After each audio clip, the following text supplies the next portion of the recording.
kiddo, I want you to just take a look. The youngest new face in the U.S. Senate next year will be that of Democrat Joseph Biden of Delaware. I expect these fellows are going to eventually judge me on my merit, not on my age, and I have to establish that merit, assuming there is any there. I don't think it's going to be much of a problem. Beyond having other senators' staffs think I'm applying for a job or as a page or something. Would you like to see some changes in the seniority system? Well, I would like to see some changes in the seniority system, but, and it's not going to make any difference my saying this, but it's not because I'm 30 and coming in. I think that the seniority system has many more drawbacks and it has merits. Where I'm not going to lead any move to change that in my formative years in the Senate, but were there to be such a vote to come up, I clearly would vote to eliminate the seniority system.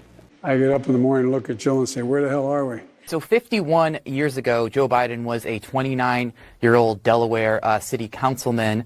He was so young that when he was elected, he was not even the age that he could be sworn in. He didn't turn 30 until after that election. And he was attacking his opponent, Republican Senator Cale Boggs, over his age. Boggs was 63 at the time. Now we should note that's 17 years younger than Biden is today. That's more than 20 years younger than Biden would be in his second term. It's more than 20 years younger if he was reelected, if he runs for reelection.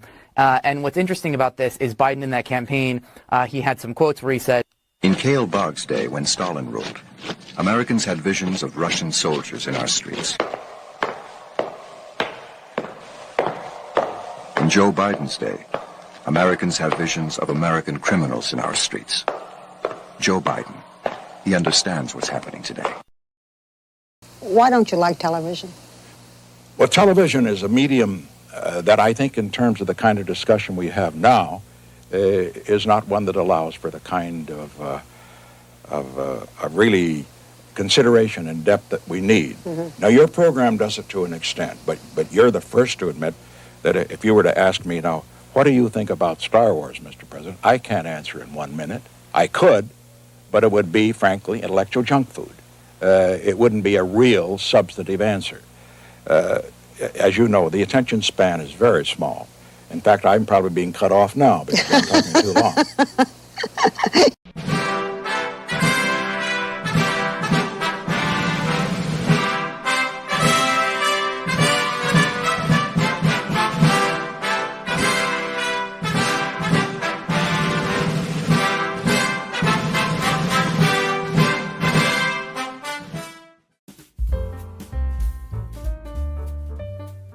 Hey, what's up, everybody? How's everybody doing? Welcome, See No Evil, D-Rec, Nash Albertson, King Yeti, Interdimensional Lizard, Ja411. How is everybody? How is everybody? Because, man, it's been a weird, wild week in news, hasn't it?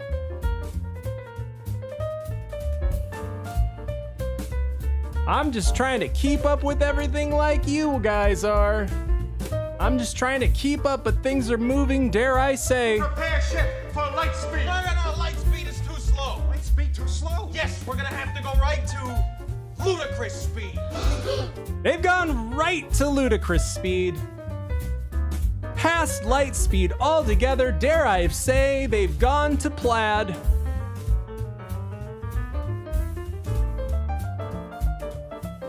So we're going to talk about some of the weird things, some of the wild news, some of the under-discussed topics that have been going on this week.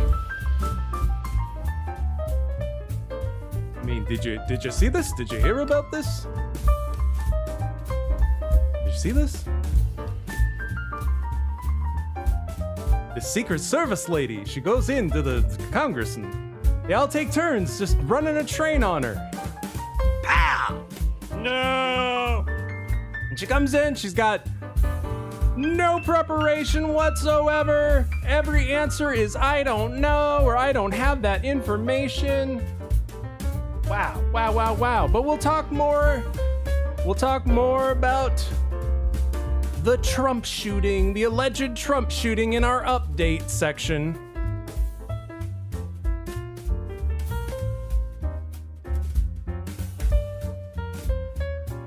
Did you see this? Did you hear about this? Creepy Uncle Joe dropped out? Never heard so much malarkey in my whole life. It's true, it's true. I didn't think he would. I didn't expect it either, but no. Creepy Uncle Joe. He's out of there. Did you see this? Did you hear about this? And I guess now they're running a wrestler. They're running a wrestler named Kamala. I think she's gonna wrestle Hulk Hogan for the presidential title. American politics. I don't know, but she's on that dark magic. That's what I think. What's going on here? Is this some kind of magic? The darkest magic. My soul swims in it, scattered across time. The pill kind. Those are pill cackles. Trust me, those are pill cackles. So we got a lot going on. Things are moving at ludicrous speed. Prepare ship for light speed. No, light speed is too slow. Light speed too slow? Yes, we're gonna have to go right to ludicrous speed. Now, before you go and say, yeah, let me give you a second option. Let me direct you over to buymeacoffee.com/mooseheaven. Did you see this? Did you hear about this? You can go over to buymeacoffee.com/mooseheaven. Drop a shekel. What's going on? What's going on? Hello. Last day off synthesizer, Maureen. What's going on? The Elvis clip never has sound. Well, let me fix that. Are you for real? Are you for real? Are you for real? Well, I know how to fix that. Oh, I see why. All right. I didn't know that. Thank you for letting me know that. Well, I can see why you might say, this show ain't no good. Yeah, did it work that time? Oh, Rizzle, there we go.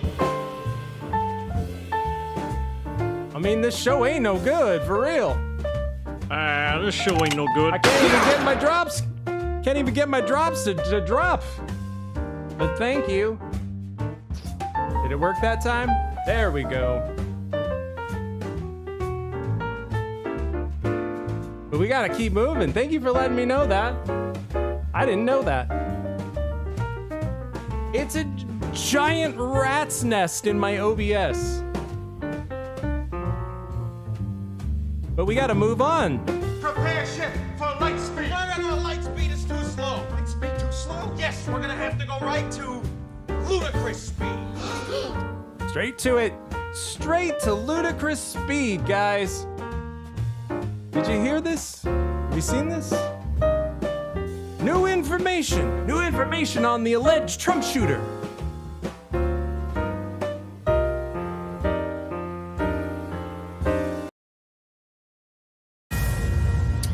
Fox News alert, we've obtained brand new video of the assassination attempt on Donald Trump. National correspondent Brian Yennis is live in Butler. Brian. Jesse, good evening. We just obtained exclusive new video of the assassination attempt 10 days ago. It is the clearest and closest video we've seen yet, taken by an eyewitness who was there with his family next to the AGR building as Thomas Crooks opened fire. You can hear 8 shots, what sounds like 8 shots, followed by 2 counter sniper shots, including the kill shot from the Secret Service. Watch and listen. Kill shot.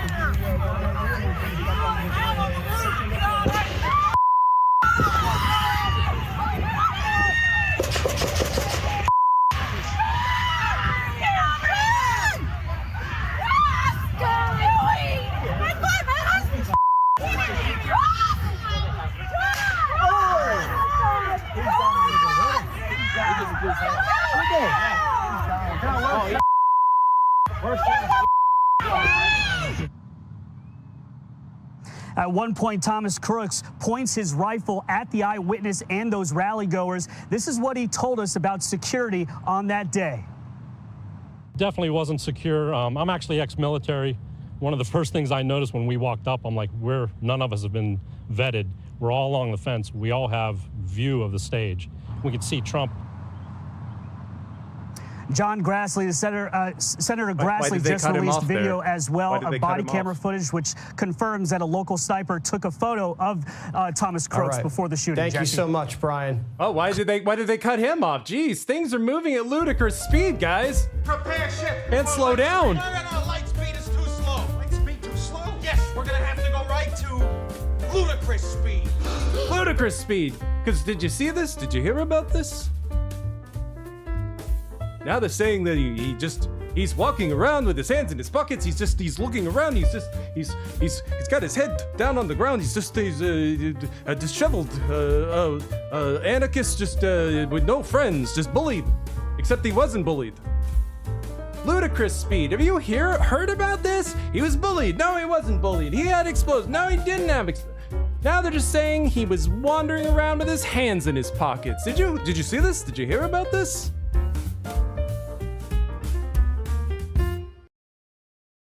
Gunman accused of trying to assassinate Donald Trump was spotted pacing about an hour before shots were fired at Saturday's campaign rally. This new video obtained by ABC affiliate WTAE appears to show Thomas Crooks pacing back and forth just beyond the boundaries of the rally in Butler, Pennsylvania. Law enforcement believe this video shows Crooks, and we're now learning about 20 minutes passed between the time security service snipers first spotted Crooks on the roof and the time shots were fired at Trump. The local sheriff is defending his department's assignments at last weekend's rally. The deputies under my control did their job and went above and beyond after the shooting stopped and the chaos began. A House committee issuing a subpoena today to the director of the Secret Service to appear before Congress next week about the assassination attempt. Meantime, House Speaker Mike Johnson today calling for Director Kimberly I'm from the future, and that didn't go so well for her, now did it?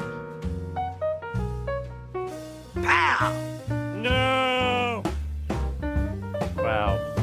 Wow, but we're moving at ludicrous speed. Have you seen this? New body cam. There's a lot to unpack in this. Oh boy.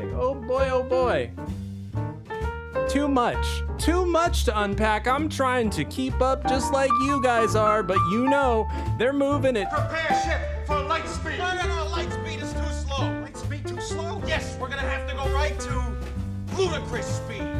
Straight to it. Have you seen this? Have you heard about this body cam? So we don't know. So this is the guy that yes, that they sent the Beaver County sniper scene and sent the pictures out. This is him. Okay, all right. Rifle's right there, obviously. Got it. So the bike in the back. Is he on that bike? We don't know. We don't know. So I you're don't just know. treating that as suspicious device. Oh, one second. I believe the sniper that seen these and sent the pictures is right. The bike is a suspicious device. Did you catch that? Building. Michelle, is Greg in there? All right, so if you go to that window that's open and yell for Greg, that's the sniper that sent the original pictures and yell for Greg through that open window. Back down and then lost sight of him. He's the guy that sent those pictures. I don't know if you got the same ones I did. I think I did. Yeah, he's got his glasses on and he's. Those pictures that just showed up on the internet mysteriously, within minutes. This is his bike with the stuff. And our sniper seen him walking That's away suspicious from that, bike. Okay. But he would be right inside that window. He's the one that physically seen this, sent the pictures, and called it out. Okay, so Greg in that open window, he's seen it. Correct. That I don't know. We got someone detained. Our guy that was just up here told me that there's a guy detained who's the owner of the bike, and I said, no, I think that's the owner of the bike. See that water tower? Here, so we wouldn't know that information. We just hauled ass and we got over here. Oh, we just hauled ass. We don't know nothing, but apparently we got someone detained. Might be this guy. Lots to unpack. Weird. See that water tower? That's weird. Yeah, so someone came up looking to treat him, and this Yes. Copy. Gas is off to the building, just so you know. Thank you. Yeah, they do. I talked to the guy. Those people detained were filming. Just to settle anybody's worries, the gas is off to the building. Other than that, I haven't heard anybody. Well, I think it's. The guys that saw them filming were like, oh, they were filming us, and then filming the guy up on the roof, and then filming us, and then when shots started firing, they like tried to run away. It was like, isn't that what everybody would do that has a phone? I'm not saying they weren't involved, but you know what I mean? Like that. It's up in the air right now, right? Right. So I got no problem detaining them. But again, I'm just trying to detain those guys, find out what they know, who they are, whatever. I'm trying to get clear information to relay back to DC. Control for the water tower. We have one shooter deceased. I think we have 3 victims in the crowd. Is that you guys hearing that too? That I'm not sure. So I heard 1 deceased, 2 life-flighted. I know that roof is so slopey, right? Like nobody could ever walk on that roof. It's so slopey. Yeah. Okay. I don't know how many Hello? victims. 3 are deceased. We have access to a drone. Where this water tower? Any LE? I will try to confirm. In the van. Did he survive? Copy. Look, there's no need to be racist, guys. Dr. Cringe, no need to be racist. But did you see this? Did you hear about this? Apparently he was one of us, guys. He was looking into the JFK assassination. Did you see this? Did you hear about this?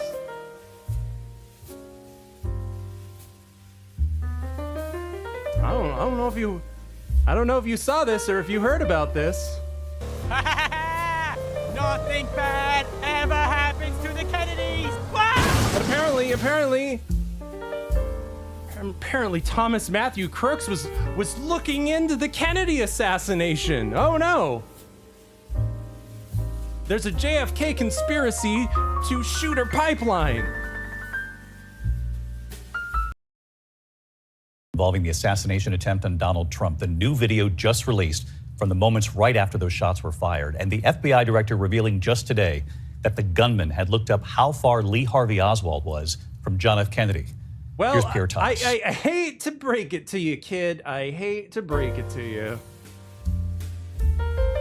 Pow! No! Apparently you didn't look much into JFK. Apparently you didn't look too far into it.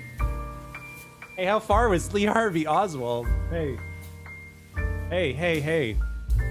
Did you look up that part about how he said he was a patsy? And then Jack Ruby shot his ass? Did you see that part? That was weird. Did you see that part about how he was working in the same building as a former FBI agent and this weirdo with no hair and fake eyebrows who were running guns to Cuba to arm the anti-Castro Cubans for the Bay of Pigs invasion? No.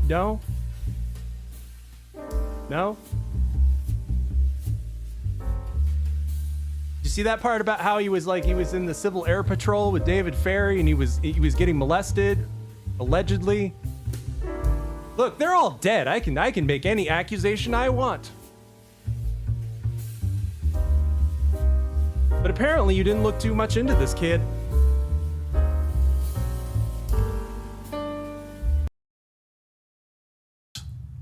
There's a ladder right here. Tonight, the chilling new video obtained by ABC News showing the frantic moments That's really convenient that somebody put a ladder there. Put a pin in that. The attempted assassination of former President Trump.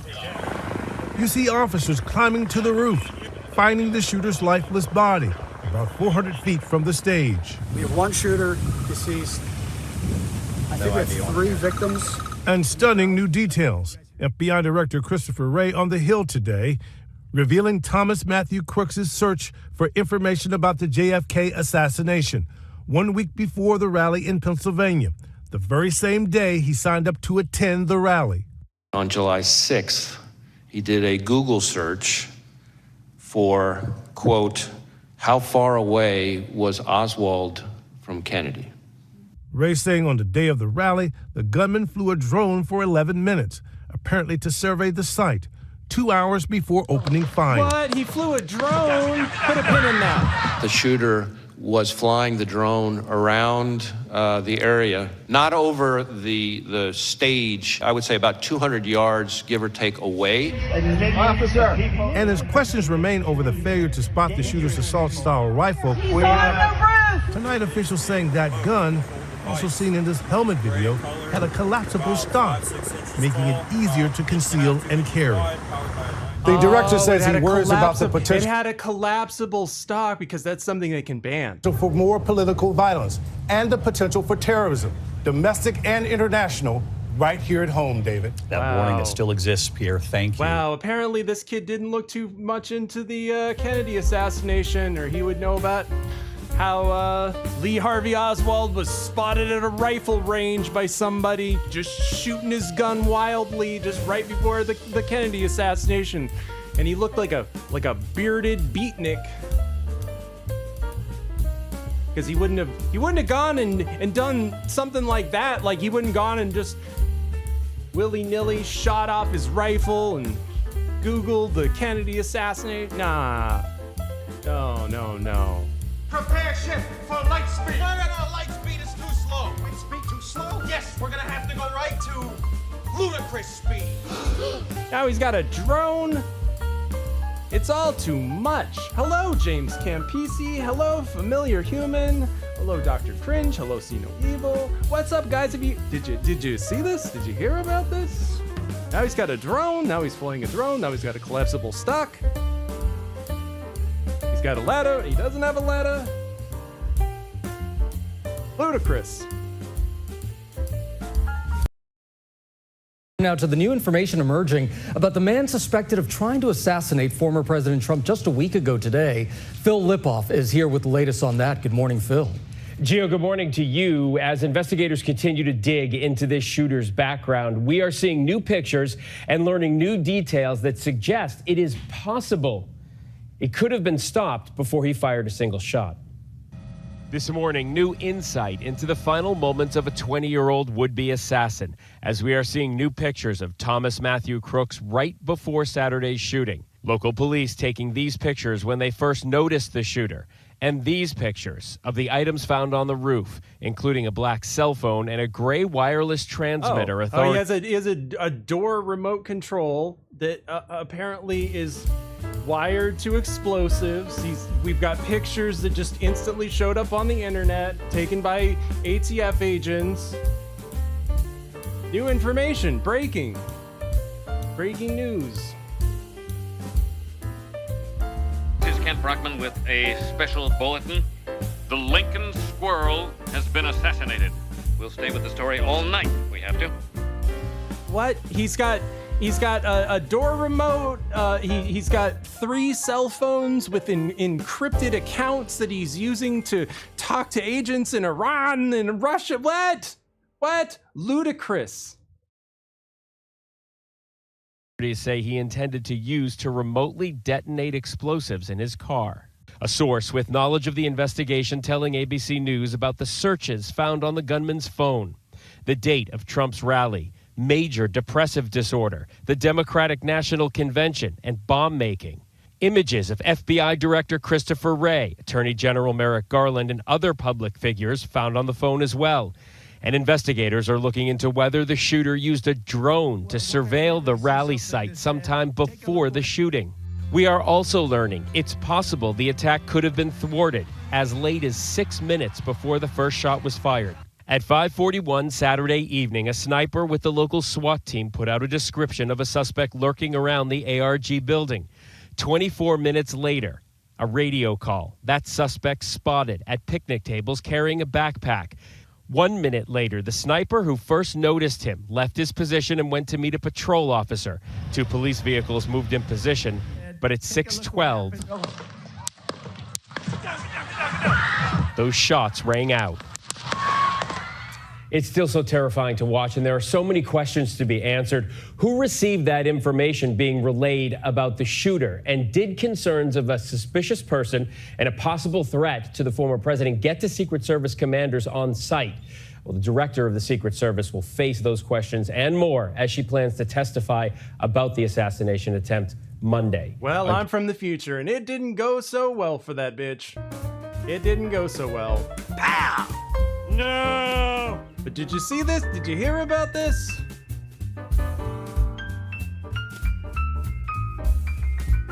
They're just gonna throw a bunch at you. Don't question it. Don't question it. They'll just throw information at you at ludicrous speed. Prepare ship for light speed. No, light speed is too slow. Light speed too slow? Yes, we're gonna have to go right to ludicrous speed. And if they throw it at you at ludicrous speed, you won't question it. Do people actually believe this? That's what I'm asking. Because now they're saying, did you see this? Did you hear about this? That he had explosives in his car? Did you see this? Did you hear about this? He's pacing around. He's got a drone. He's got a ladder. He's got explosives in his car. He's got the Ayatollah of Iran on speed dial. Did you see this? Did you hear about this?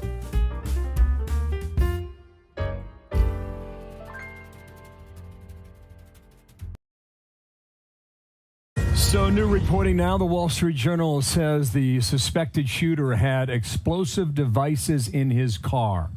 That's according to sources in Butler, Pennsylvania.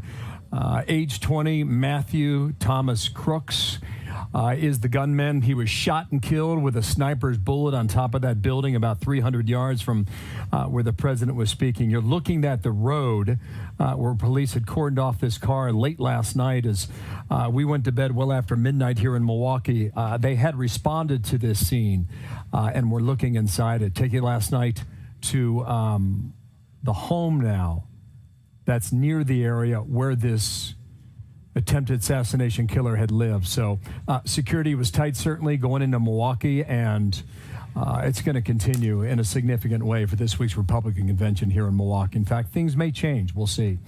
Then came last night's assassination attempt on the former president. The FBI, the Secret Service, now working with Milwaukee police to boost security here at the RNC. Oh, interesting. So we're moving at ludicrous speed, guys. Can't slow down. Can't slow down. Speed too slow? Yes, we're gonna have to go right to ludicrous speed. Right to ludicrous speed because, okay, so fair enough. He's got explosives in his car. Did you see this? Did you hear about this? He had explosives in his car. I ain't shucking you. I ain't jiving. Well, I don't know what he's up to. He's picking me like chicken, shucking me like corn, stewing me like an oyster. I mean, he ain't putting nothing down but air. But, okay. Riddle me this. Because you're just throwing everything at me at ludicrous speed and hoping that I won't notice. But I did. I did.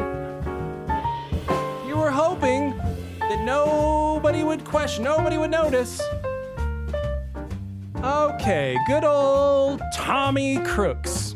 Good old Tommy Crooks with the Ayatollah of Iran on speed dial with his door remote controller. He's gonna blow up all of the explosive devices that he has in his car.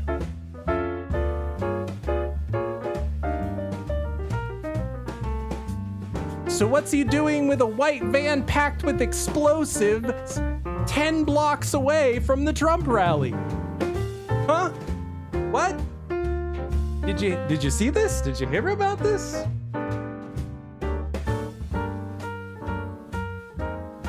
Good old Tommy Crooks with the Ayatollah of Iran on speed dial with his door remote explosives in his car. Also had a white van packed with explosives 10 blocks away from the Trump rally. Where'd you get that? Did you see this? Did you hear about this? Because somebody saw it.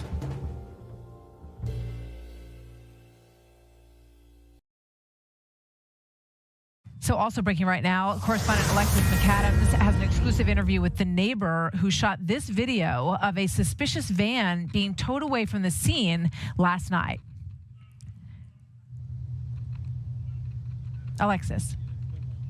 Hey, Martha. Sorry, I didn't know if you were talking to me. I couldn't tell yet. But okay, I'm going to talk to him right now. I'm going to bring him in. This is Billy Toma, Martha, who we've been talking to. We actually met him out there at the scene yesterday. He lives right near where this all happened at that rally. And you also recorded some video. As we see now, the suspect's van was parked right in your street. And they all kind of had it closed off, Martha, because they didn't want people from the rally to park on your street. So then you knew this guy's car wasn't supposed to. 10 blocks, 10 miles, same thing, same difference. Look. We don't have time for specifics. We're moving at ludicrous speed. Ship for light speed. No, light speed is too slow. Light speed too slow? Yes, we're gonna have to go right to ludicrous speed. Right, and this delightful hillbilly here, with his ear gauges, he saw a white van packed with explosives. Where have I heard that before? Jeez. Did it have urban moving systems on the side? Perchance? Did you see this? Did you hear about this? Now they're saying that he was moving a ladder. Now they're saying that he had a furniture moving company. Something about a furniture moving company in New Jersey? I don't know. Kids on top of roofs just jumping for joy.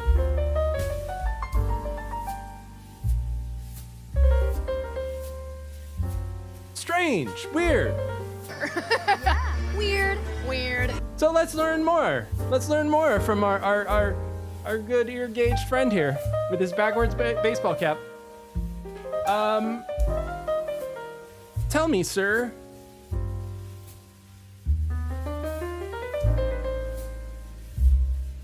Did you saw a white van? Was it bound for the George Washington Bridge?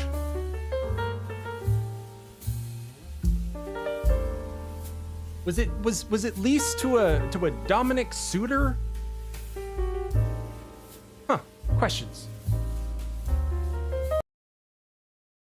Be there. Walk me through what you saw. So I came home a little bit before 5, saw a park there. Didn't really think too much of it. It was the only spot in the whole yard or the whole road that wasn't blocked off. So later on in the night, everything happened and we got home and we were sitting there and saw cops all lined on the street. So whenever we looked out, we walked outside and saw them opening up his vehicle and everything. When the cop opened it, everybody else jumped back and was trying to stay out of the way. Here I am worried about it blowing up or whatever's going on. So, I mean, to find out that this happens and the former president gets shot nearly right in the head, almost assassinated across the street from your house, and then to find out that the gunman's car was possibly parked right in front of your house. How many cops are we talking about that were out there surrounding this van? And was there a license plate on the back of that van? There was probably 5 to 10 cars out there, and there was an Arizona plate on the van.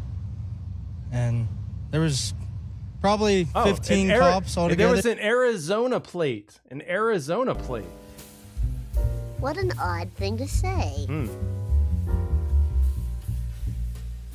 this happen in Pennsylvania? Why would it have an Arizona license plate? Are you supposed to believe this? Yes, don't question it. We're moving at ludicrous speed. For light speed. No, light speed is too slow. Light speed too slow? Yes, we're gonna have to go right to ludicrous speed. Don't question why he's got a car packed with explosives. He's got a van packed with explosives. Yeah. Where'd you get that? Don't question. Just accept it.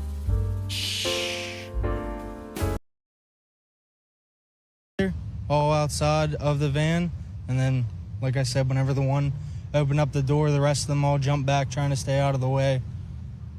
Did the police talk to you at all? I know you were out there with your son. Were you guys worried for your safety? We weren't not worried, but yeah, we didn't talk to any cops or anything.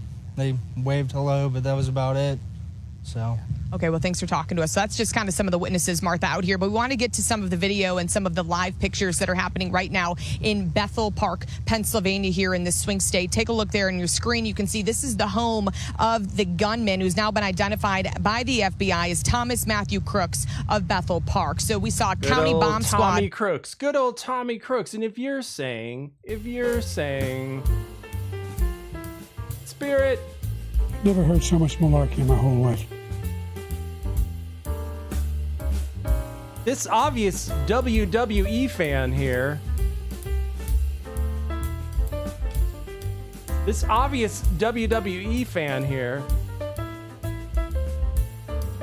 He could just be rattling off any story. This show ain't no good. Hey, it worked, right? You're just saying, Spirit. Who am I to trust the word of a WWE fan? Well, it's weird. It's what an odd thing to say. What an odd thing to say. There's other people who saw this white van packed with explosives being towed away. Like, you're not going to climb up with the gun and fumble around. And that's the other thing. How the hell did he get up there? How in the world did this guy, was he able to, at a Trump rally, how was he able to climb up the side of a building, have a rifle, get in position, people yelling, there's a shooter on the roof, and it take all that time and nothing was done? Now, I want answers. I want to know why we were all put in such danger. A good friend of mine, like, my phone was blowing up because so many knew we were there. And a friend of mine messaged me. I don't want to say names or anything, but she messaged me and she says to me, are you okay? I'm like, yeah, we're fine. Everything's okay. We're home. And this was later that evening. This was later into the evening. And she says to me, FBI and bomb squad are at our house. Ma'am, that's very interesting, but your dog is very dehydrated right now at a really inopportune time. I'm like, oh, okay. Well, so I was asking her last night, I said, how far away are you from where this all took place? And she said probably 10 miles maybe, if that. They found the white van. The white van was found. She saw them tow it from right around her location. It was right next door to her. 10 miles. Van that was supposedly full of explosives, and that guy was supposed to have had a detonator on him. Now you tell me why he goes to all the hassle when he has a van full of explosives and a detonator. Why was it parked 10 miles away from the fairgrounds? 10 miles. And how does a 20-year-old scrawny guy in summer heat walk with a gun all the way from 10 miles to this location? Exactly. What did she say the FBI and the bomb squad because he used his car packed with explosives to get there. That's why. Said to her. Did they say anything to her? All that she would tell me was that they told her that they could not leave their residence. They were to stay indoors and they could not divulge any information. Man, you put your dog away when you're doing an important online interview. Wow. But we can't slow down. Prepare ship for light speed. No, light speed is too slow. Light speed too slow? Yes, we're gonna have to go right to ludicrous speed. Don't ask why he's got a car packed with explosives, a van packed with explosives 10 miles away, why he's got a detonator, why he's got the Ayatollah of Iran on speed dial. He's got 3 encrypted accounts on different phones and in foreign countries, probably Iran, Russia, and China.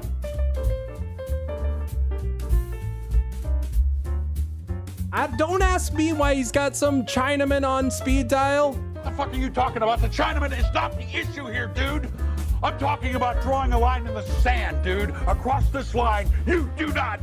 Also, dude, Chinaman is not the preferred nomenclature. Asian American, please. But did you see this? Did you hear about this?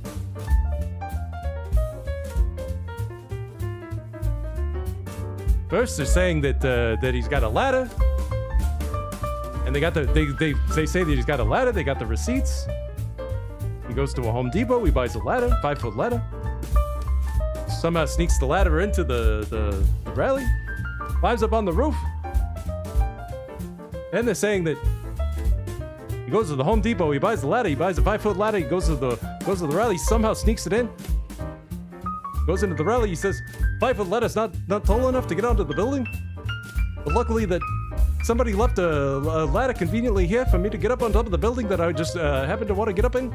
That it happens to be just unprotected and has a clear line of sight on to President Trump. Now they're saying that he didn't use a ladder at all. You can't make this shit up. Did you see this? Did you hear about this? Prepare ship for light speed. No, light speed is too slow. Light speed too slow? Yes, we're gonna have to go right to ludicrous speed. The FBI director's testimony on Capitol Hill Wednesday, providing new details into the assassination attempt on former President Trump. Federal investigators say Thomas Matthew Crooks fired from a roof near the rally in Butler, Pennsylvania, wounding Trump and 2 supporters and killing a former fire chief in the crowd. While testifying before the House Judiciary Committee, Christopher Wray revealed that the shooter, quote, never used a ladder to get onto the roof. Wray explained, quote, we now believe that the subject climbed onto the roof using some mechanical equipment on the ground and vertical piping on the side of the building. He added, quote, in other words, we do not believe he used a ladder to get up there. Investigators initially said evidence pointed to Crooks purchasing a ladder prior to the attack, but added they found no ladder near the scene. A lot of questions do remain, and what you're looking at is some of the newly released body cam video that was obtained by Senator. Jesus Christ, because first you're telling me that this kid goes in and buys a ladder, gets up on the top of the roof, he goes and shoots at President Trump. Now you're telling me that kid goes on, buys a 5-foot ladder, says 5-foot ladder ain't tall enough. Conveniently, somebody left a ladder here for me. Now you're saying he didn't use the ladder at all, he climbed up on top of a pipe.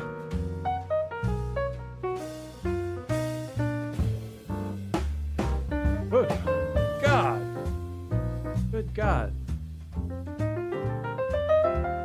But did you see this? Did you hear about this? Because you can't make this shit up. No. Did you see this? Did you hear about this? The FBI doesn't even know if Trump got shot in the ear or not. Let me repeat that. Let me emphasize that. Bold font, italics, biggest font possible, readable, legible in one single line.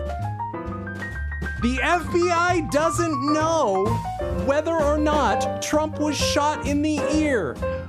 The FBI doesn't know whether or not Trump was shot in the ear. What?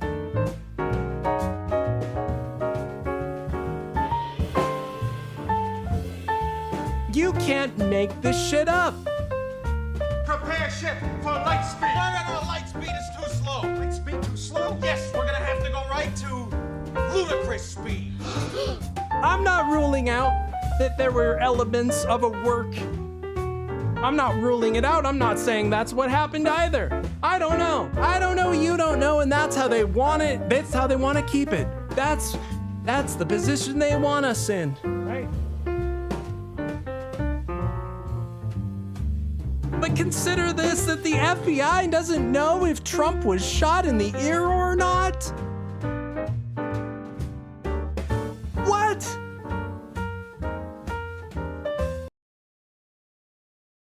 I guess I'm not clear exactly where you said there were 8 shell casings on the roof, so 8 bullets were fired. We obviously know that Mr. Comparatori lost his life. Two other rally goers were injured, seriously injured, and then the one that hit President Trump. Does that account for, were some of these individuals hit multiple times? Where did all 8 bullets go, is I guess my question. I don't have that in front of me. I'm happy to circle back and get that to you. It's assuming we have that information yet. As I said, I think with respect to former President Trump, there's some question about whether or not it's a bullet or shrapnel that that hit his ear. So it's conceivable. Although, as I sit here right now, I don't know whether that bullet, in addition to causing the grazing, could have also landed somewhere else. They don't but know. I believe we've accounted for. They don't know. They don't know.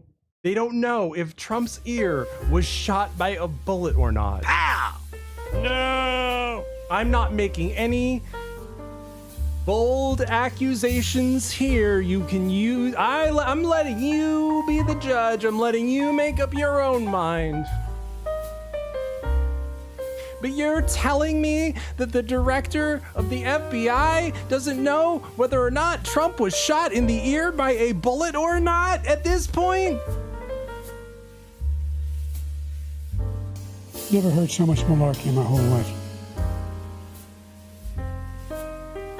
How is that possible? How is that possible?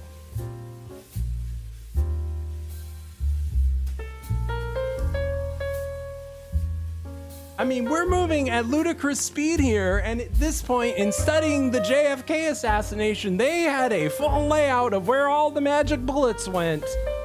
They had that shit all worked out, folks.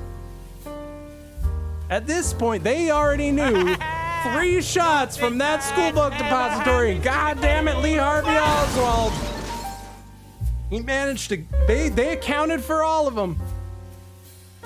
And now you're telling me, even moving at ludicrous speed, we can't account for all of the bullets? What? All of the shots and the cartridges. So let us get that. It's my understanding that the very first one was the one that hit the president. Is that the very first shot, or is that not accurate? I don't, as I sit here right now, I don't know the answer to that. I believe we know the answer to that. I just don't have it in front of me. Okay. Okay.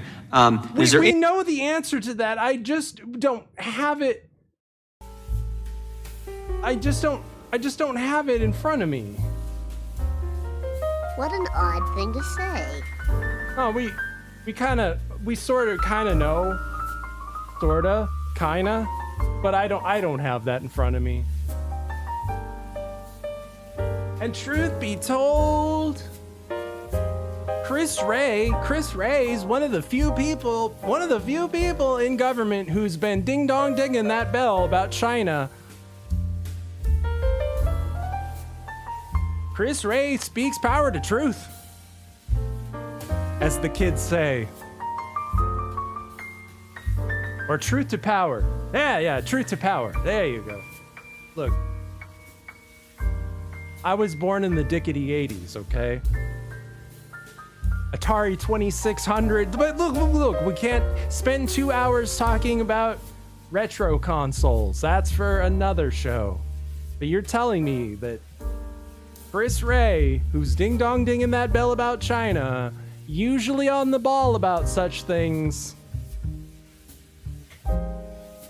we don't have that information, and he didn't bring that. He didn't bring it. Just didn't bring that information about where all those bullets went. Maybe they hit Trump, maybe they didn't. I think we've accounted for all of them. Wow, that's really inspiring confidence in the American public. No!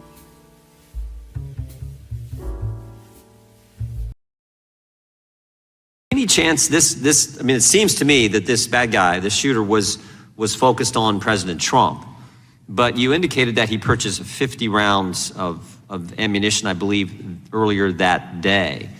Do you have any indications thus far in your investigation that in addition to going after and trying to assassinate the former president, he was also looking to do a lot more damage to other individuals? That's a hard question to answer. What I would say is I agree with you that his preparatory activity is what we've seen so far, the limited information that has been relevant and interesting about his preparatory activity does seem to be that he had settled on former President Trump as a target. and this rally as his moment to try to take a shot. But in addition to the 50 rounds, of course, you have the issue of these explosive devices. Right.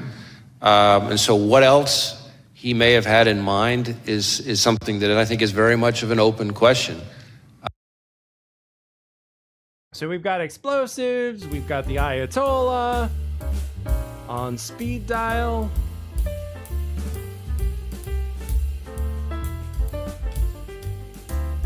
But did you see this? Did you hear about this?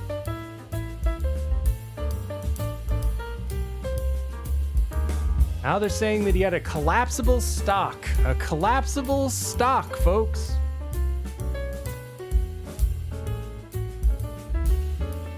Did you see this? Did you hear about this?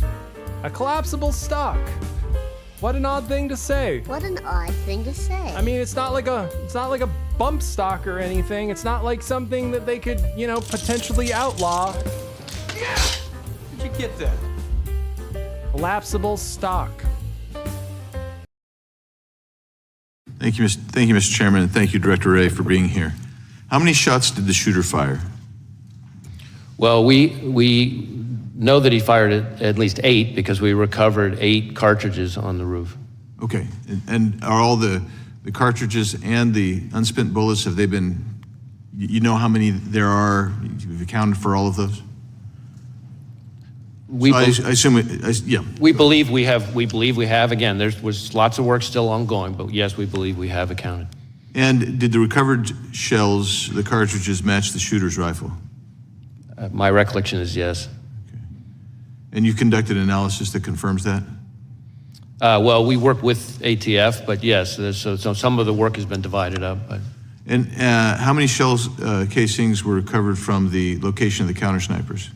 I'm sorry, I couldn't hear the last part. From the counter sniper's location. That I don't have the answer, at least here at my fingertips. Okay. Did the blood and tissue pattern of the shooter, did it match the stories or the witness testimony that you've heard so far? Can you, I'm not sure I'm following the question. Well, I assume you've interviewed the counter snipers, or you have that evidence and other witnesses describing the kill of the shooter. And I'm wondering if the blood and tissue and brain matter is consistent with the testimony that you're receiving. In other words, is the physical. What you want to know about the blood and tissue and brain matter? What an odd thing to say. If it's consistent with the witness testimony, where are you going with this?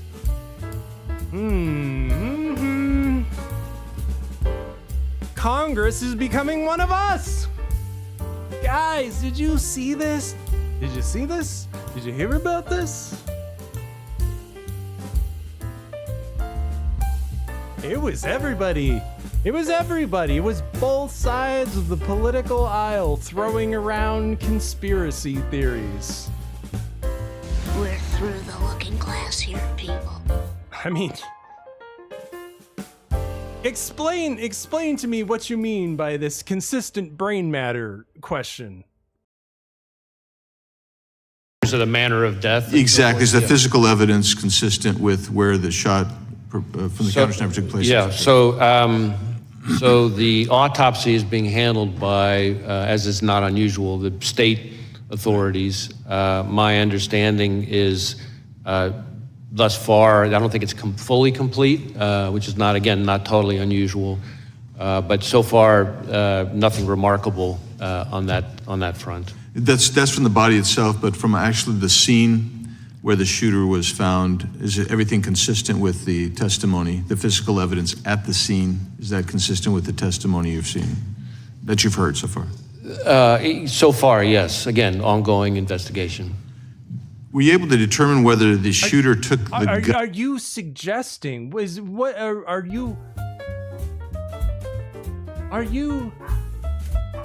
you're suggesting potentially a second shooter? Pow! No! Is that what you're talking about? Is that why you're asking these questions? Gun up with him when he climbed up to the top of the roof, or was it already placed there somewhere? So that is something that we're drilling into right now that we don't know the answer to yet. I can tell you, which may be relevant though to your question, that, and I don't think this has been reported yet, that the weapon had a collapsible stock, which could explain why it might have been less easy for people to observe, because one of the things that we're finding is people have observed him, the first people to observe him with the weapon were when he was already on the roof, and we haven't yet found anybody with firsthand observation of him with the weapon walking around beforehand. So that doesn't mean he wasn't, obviously, but the collapsible stock is potentially a very significant feature that might be relevant to that. The collapsible stock is significant. Not the question about, not the question that might indicate a second shooter. Ow! No! Did you see this? Did you hear about this? Guys, don't worry about second shooters. No conspiracy theories. It was that collapsible stock. It was that collapsible stock.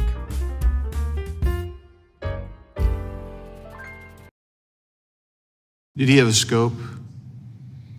I believe so, but as I sit here right now, I don't remember. Okay. You mentioned about 2 hours before the incident that he'd had a drone and he was using a drone. Instead of me putting words in your mouth, just tell me how you discovered the drone, how you discovered the time, and how you discovered. Drones. If you can describe what Now he he's got would a have been drone. observing with the drone and how you determined that, please. So this is something that's very much ongoing right now. We're going back and forth with our lab as they continue to do work on it. What I would say is the drone was in his car. Going back and forth.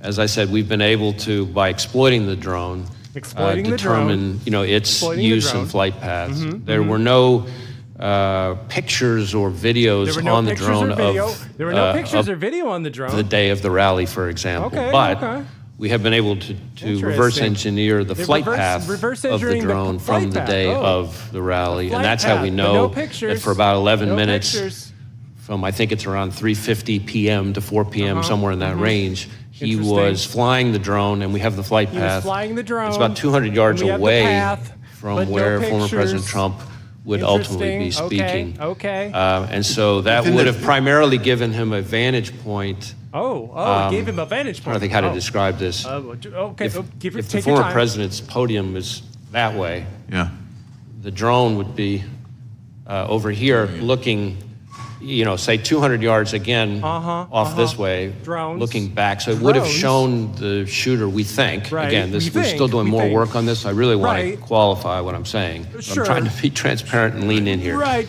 We think it would have shown him kind of what would have been behind him. Oh, okay. He was behind. When you say behind him, He was behind the him. shooter. Correct. Like in other words, near that almost like water giving him a tower. rear view mirror of the scene behind him. Behind Except him. again, he wasn't Behind flying him. it overhead while he wasn't flying was it overhead. later back for No the pictures. assassination. But he would have had, with the drone, he would have been able to also assess kind of what, because the stage I assume was already set, he would have been able to assess that angle with the rooftop as well, forward and backward, I assume.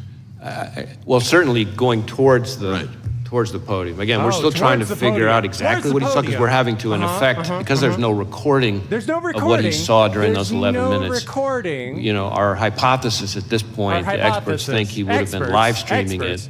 So we're trying to, in effect, say, okay, if this was the flight pattern, given these capabilities of the drone, what would you have seen? What could you have seen What could for you those have 11 seen minutes? And for again, those it 11 wasn't over minutes? the stage or the kind of the hub of the rally. It was about 200 yards away, but No it pictures, looks like no it would have been video. looking, let's say, length of a football field or so, Right, more right. kind of towards the podium. Transparency. Great, thank you, Total transparency. Total transparency. So he's got a drone. Let's be transparent. He's got a drone. He's flying it around for 11 minutes. It has no video, no recording. He's not taking any pictures. And yet there's a drone in the air for 11 minutes. Put a big pin in that. Put a big pin in that. let's talk about. Did you see this? Did you hear about this? About these second shooters? In Congress, they're talking about second shooters. I'm not kidding you. Did you see this? Did you hear about this? They're talking about shooters up on the roof. They're talking about shooters up on the water tower. They're talking about shooters up on sloped roofs, flat roofs, skinny roofs. Talking about 2 shooters, 3 shooters, 4 shooters, 5 shooters, 6 shooters. I tell you, there's more shooters on this green than a country club. Instead of balls whizzing past your head, they're bullets. Oh, geez, you almost clipped me there. Did you see this? Did you hear about this?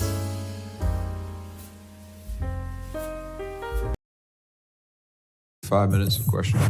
Thank you, Mr. Chairman. I'd like the staff to go ahead and play the video that I took at the site yesterday. All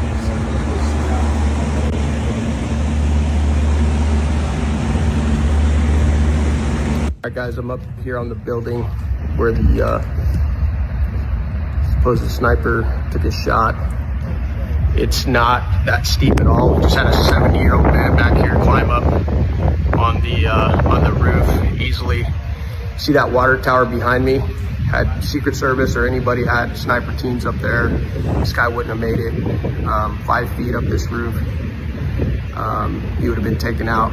Behind me, you see the windows that Secret Service was supposedly in the second floor of this building behind. Makes you wonder why they weren't able to quickly dispatch the individual. And then behind me, back over here where those red roofs are, that's where the— Can you guys cut it right there, please? The president was giving his speech from. A lot of questions here in Butler. Cut it. Thank you.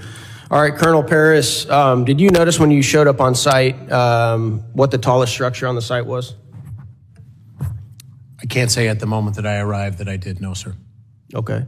Now that you've had a chance to go back and look over it, what is the tallest structure on that site? The water tower, sir. Absolutely. Colonel, do you know how far the water tower was from the roof where the shooter took his shots? I do not. 160 yards, sir.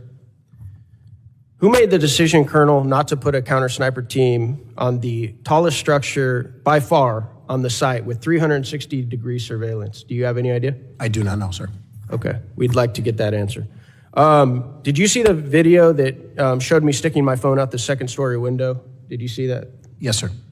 Okay, exposing the coverage of the window of the entire roof. Are you aware that local law enforcement and Secret Service had full access to that building in that room? My understanding is that they did. Yeah. Why weren't security teams, sir, on site able to spot a 20-year-old kid with zero camouflage crawling up a white roof with an AR-15 that several rally goers were screaming and yelling and pointing out, and they noticed him, and they weren't even there to conduct security. They were there to watch the president. Do you have any idea why the security teams couldn't find that guy? I do not, sir. Would the gentleman yield for just a second on that? So just for clarification, it was the ESU guys that were manning those buildings? Yep. And they left because of the call of the suspicious person. So they left their post there to go look for him. They're the same individuals who attempted to climb up the building and were scared away by the shooter. Was that Greg? Was that Greg, the guy who was looking through the window? Was that Greg? It was Greg the one that got scared and ran away? Pow! No! Was that Greg? Was that him? I see you, Greg. We got you. Second shooter, Greg, from that open window, from that water tower. Now they're talking about open windows, water towers, second shooters, third shooters, fourth shooters, fifth shooters.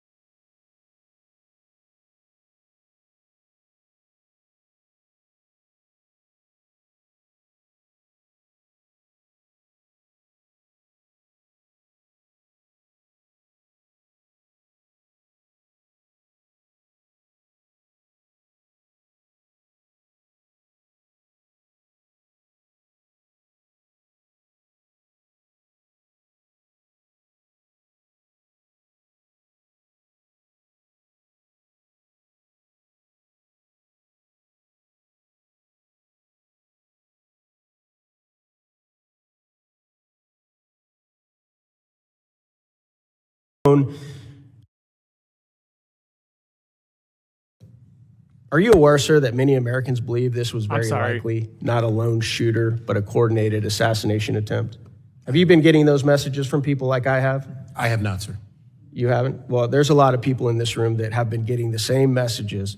Why do you think that is? Why do you think that a lot of Americans are like, this doesn't add up, this doesn't make sense, guys? How could this many things have gone wrong, right? Like the things I pointed out, a 20-year-old kid, got 150 yards of the President of the United States with an AR-15, flew a drone to conduct site surveillance, was spotted with a rangefinder ranging targets, then lost, had advanced explosive devices on him with no military training. Nobody was placed in the most obvious spot to conduct counter-sniper operations. I was a sniper in the SEAL team's colonel. He was a sniper, As soon as I got out of the SUV and I saw that sniper. He was a sniper. He was a sniper. I'm sorry about the muted audio. He was a sniper, guys. No! How was this kid able to sneak a ladder in, decide that he didn't want to use the ladder? He had a drone that he wasn't taking pictures with. That's very important. That's very important. I'm sorry about the audio, but we're talking about 6 shooters, 7 shooters, 8 shooters, 9 shooters. Shooters from open windows, shooters from water towers. Congress is going full conspirator. Did you see this? Did you hear about this? This guy's a sniper. You should trust him. Pow! No! And we're moving at ludicrous speed. Prepare ship for light speed. No, light speed is too slow. Light speed too slow? Yes, we're gonna have to go right to ludicrous speed.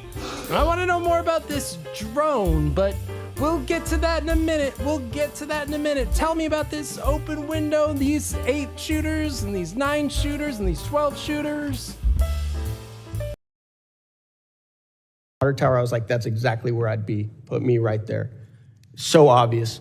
After partisan attempts to bankrupt him, imprison him for 750 years, and countless depictions as a modern-day Hitler, are you surprised, sir, that a lot of Americans are like, blah, blah, blah, Trump. But tell me more about the drone, because we gotta keep going. Prepare ship for light speed. No, light speed is too slow. Light speed too slow? Yes, we're gonna have to go right to ludicrous speed. Right to ludicrous speed. Tell me more about this drone that he wasn't. Do you remember what he said earlier? What Chris Ray said earlier? That he wasn't taking pictures, he wasn't taking video, there were no optics on this drone. What an odd thing to say. And it was up there for 11 minutes, unseen for 11 minutes. What an odd thing to say. Director, let me go back to where Mr. Bishop was. Tell me about the drone. You act like you wanted to fill us in on that. Fill us in. So we have recovered a drone that the shooter appears to have used. It's being exploited and analyzed by the FBI lab. The drone was recovered in his vehicle. So at the time of the shooting, the drone was in his vehicle with the controller. In addition, our investigation has uncovered. Do you know what time of day he flew it, and if he flew it on the day of the shot? Yeah. Oh, I'm sorry. Go ahead. So in addition, it appears that around 3:50 p.m., 4 o'clock in that window, on the day of the shooting, that the shooter was flying the drone around the area 2 hours. For about 11 minutes. I want to be clear, but when I say the area, not over the stage and that part of the area itself. I would say about 200 yards, give or take, away from that. We think, but we do not know. Okay. Again, so this is one of these things that's qualified because of our ongoing review. Qualified that because of the ongoing review. Viewing the footage from that, again, about 11 minutes in around the 3:50, 4 o'clock p.m. range. 2 hours before, he's flying a drone in the vicinity of the route. About 200 yards away, yes. Yards. Okay, that's important information. What about the bombs that we've heard about in the shooter's car? So again, the FBI lab is exploiting those explosive devices. Yep. We've recovered 3 devices, 2 in his vehicle and 1 back in his residence. What about the ones in the second van? Are these what you would call, your experts would call, sophisticated operations, or this? I mean, I don't know. That's what I've been told by people who have some understanding of this area. Yeah, I think it's, we've seen more sophisticated and less. I would say these are relatively, again, keyword relatively crude devices themselves, but they did have Relatively.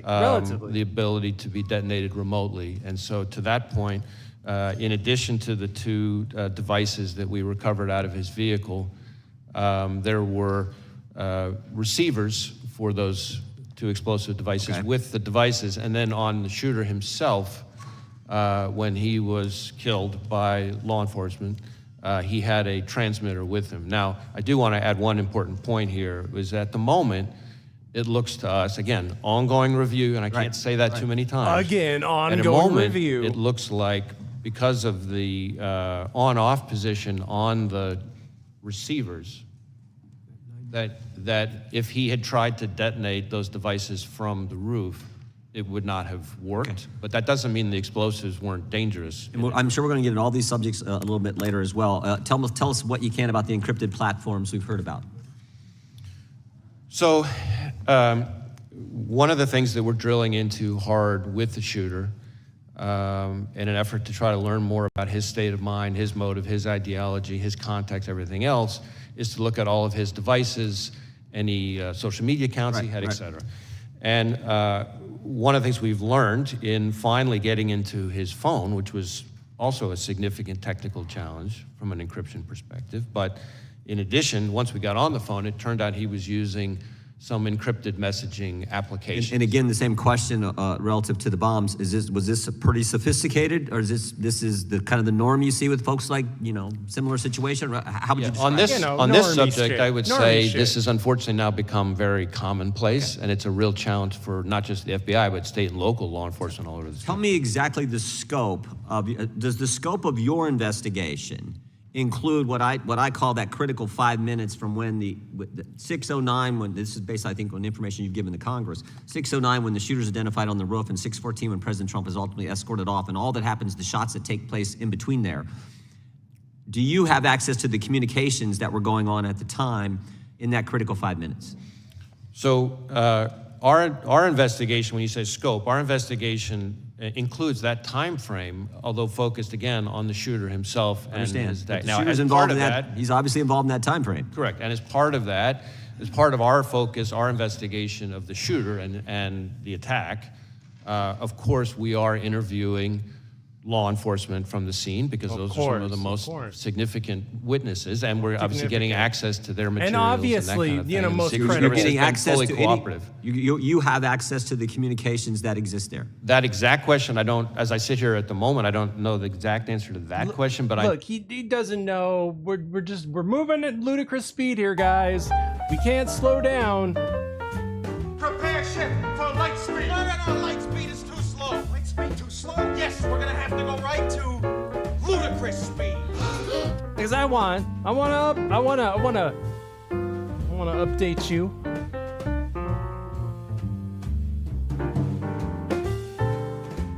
Okay, see where I'm going with this? See where I'm going with this, guys? Guys.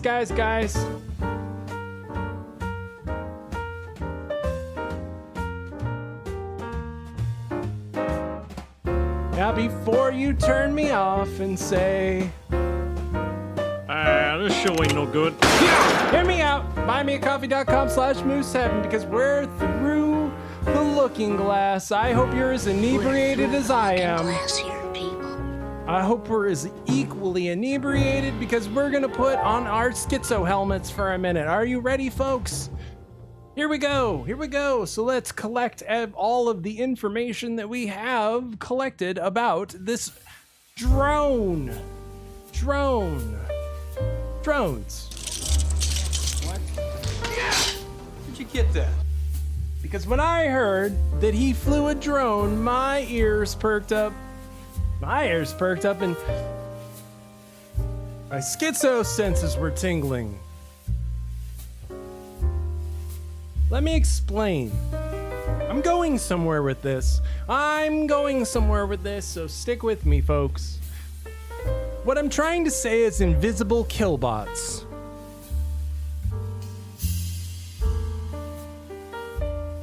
Invisible killbots.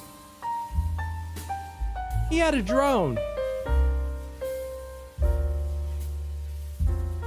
that was live streaming, but wasn't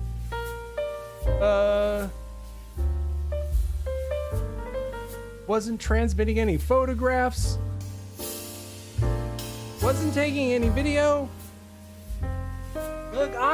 Look, I'm not making any accusations. I'm not even saying this is what it was. I'm just putting on my schizo helmet and saying invisible killbots.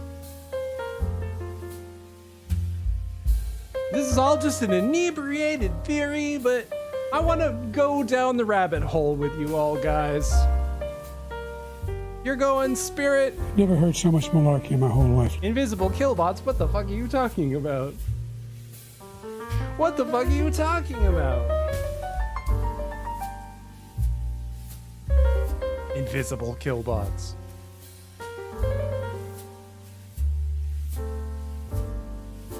Invisible killbots. We're through the looking glass here, people. Now, when I heard that old Tommy Crooks was flying a drone around, my ears perked up because I've had this schizo theory. I've had this schizo theory for a while. That let me in on my schizo theory that I've had for years.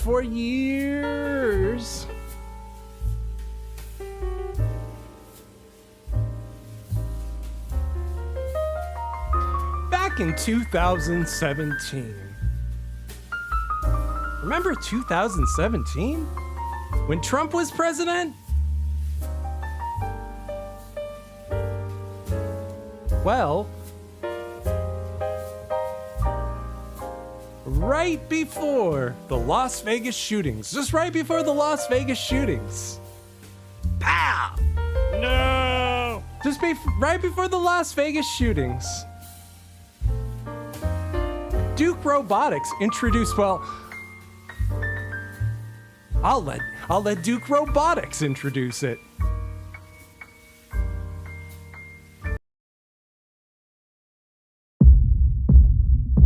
What if we told you the future is now? Robots are replacing combat soldiers. Unnecessary casualties are becoming part of the past. Minimizing collateral damage and uninvolved casualties. Duke Robotics presents TCAD, the future soldier. With TCAD, the future battlefield has arrived. A fully robotic battalion, capable of identification and surgical neutralization of hostiles in the field, can now be deployed to places human soldiers can't reach, or simply shouldn't have to go. TCAD is able to adjust for the right place and time.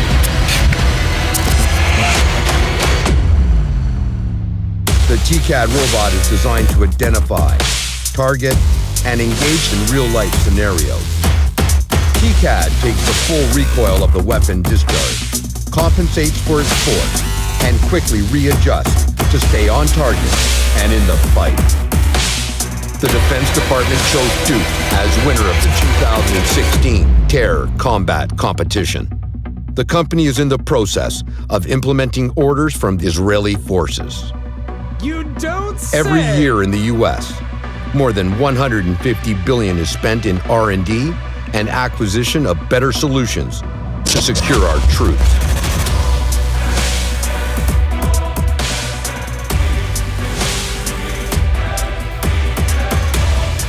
TCAD, the robot that will transform the way conflicts are being solved. Duke, no boots on the ground.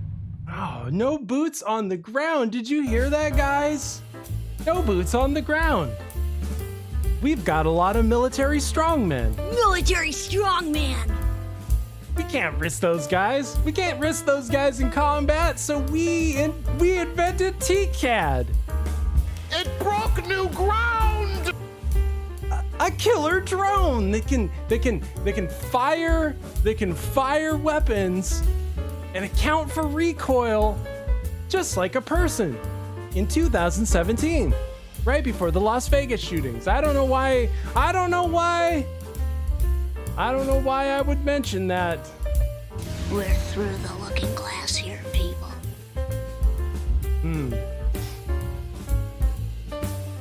Before you say spirit, I've never heard so much malarkey in my whole life. now don't turn me off. Don't turn me off. This show ain't no good. Invisible killer robots. Hear me out. Let me introduce you to TCAD. Drones equipped with machine guns set to alter combat forever. A Florida-based startup has developed the technology to equip drones with firearms and weaponry that will drastically change the way wars are fought and lessen the loss of life to soldiers. The TCAD is a multi-rotor drone, able to carry and fire military weapons up to 22 pounds, which include semi-automatic rifles and grenade launchers. The latest TCAD drone models are designed to be remotely Grenade operated by launchers. soldiers on the ground. The technology was initially conceptualized to better identify, target, and destroy terrorist agents, reducing the collateral damage of civilian casualties. Deploying fleets of these weaponized drones is also expected to reduce the need for military personnel to remain in the field. The drones are also built with a stabilization system able to handle the recoil of weapons fired from the sky. Reports indicate the makers of the drones, Duke Robotics, have already taken in an order from the Israeli military, and are looking to outfit the U.S. military with them as well. Oh, you don't say. Oh, put a pin in that. Put a pin in that. But we're gonna pull that pin out really quick because, gee, I wonder. Gee, I wonder who would come up with such a thing. Boy, I wonder who would come up with such a thing. What? Yeah! Where'd you get that? The TCAD system. In 2015, Israeli Special Forces likely made history by using a sniper rifle mounted on a commercial drone to take out a target. The robotic solution that achieved such pinpoint accuracy came from Duke Robotics, a startup founded by veterans of the Israel Defense Forces. That startup has since developed a multi-rotor sniper drone capable of accurately firing a wide array of weapons such as military assault rifles and grenade launchers. This is not like the usual military drones flying above modern battlefields. Predator and Reaper drones operated by the US military and its allies resemble large unmanned aircraft that provide air support by firing Hellfire missiles or other weapons with a fairly large damage or blast radius. A factor that can raise the risk of accidentally wounding or killing nearby civilians. Smaller military drones, such as hand-thrown Ravens, tend to be unarmed robotic scouts. By comparison, Duke Robotics' sniper drone, called TCAD, is designed to precisely target individual enemies in crowded city environments. It's also meant to handle dangerous situations that might ordinarily require human soldiers to clear a sniper or nest of insurgents from a building. It's designed to precisely target individuals and enemies in crowded city environments by veterans of the IDF. And you know what that means. You know what that means when veterans of the IDF say target individual enemies in crowded city environments, they mean indiscriminately spray bullets into crowded areas. That's what that means. That's what that means. The idea is to create something that enables you to send a sniper rifle on a drone and eliminate a target with pinpoint accuracy, says Raziel Razi Atuar, co-founder and CEO of Duke Robotics. And then you save lives on both sides. Look. Guys. Guys, this is just about saving lives. It broke new ground!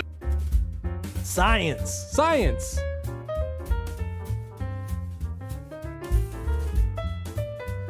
But, I hear you saying, Spirit. But, Spirit, I'm gonna turn this shit off. This show ain't no good.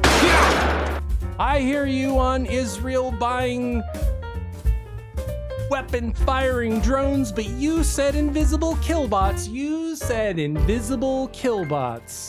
You promised me invisible killbots, sir. Where were you going with that? Why invisible? Why invisible killbots? Why be able to fly a drone around for 11 minutes and snipe people? I mean, I'm not saying that. I'm not accusing that. Allegedly, fly a drone around for 11 minutes and snipe people. No! Except Trump, because the FBI can't determine whether or not he had a bullet in his ear. I'm not saying that.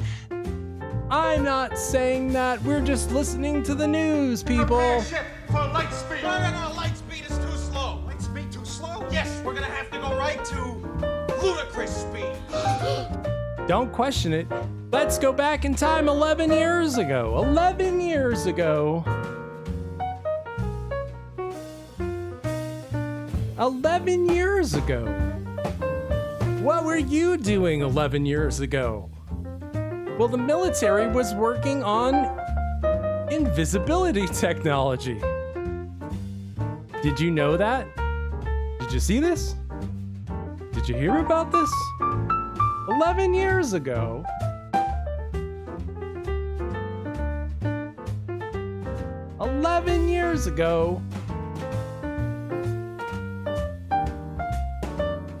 They were talking about invisibility technology. Never heard so much malarkey. No. Trust me. I'm going somewhere with this.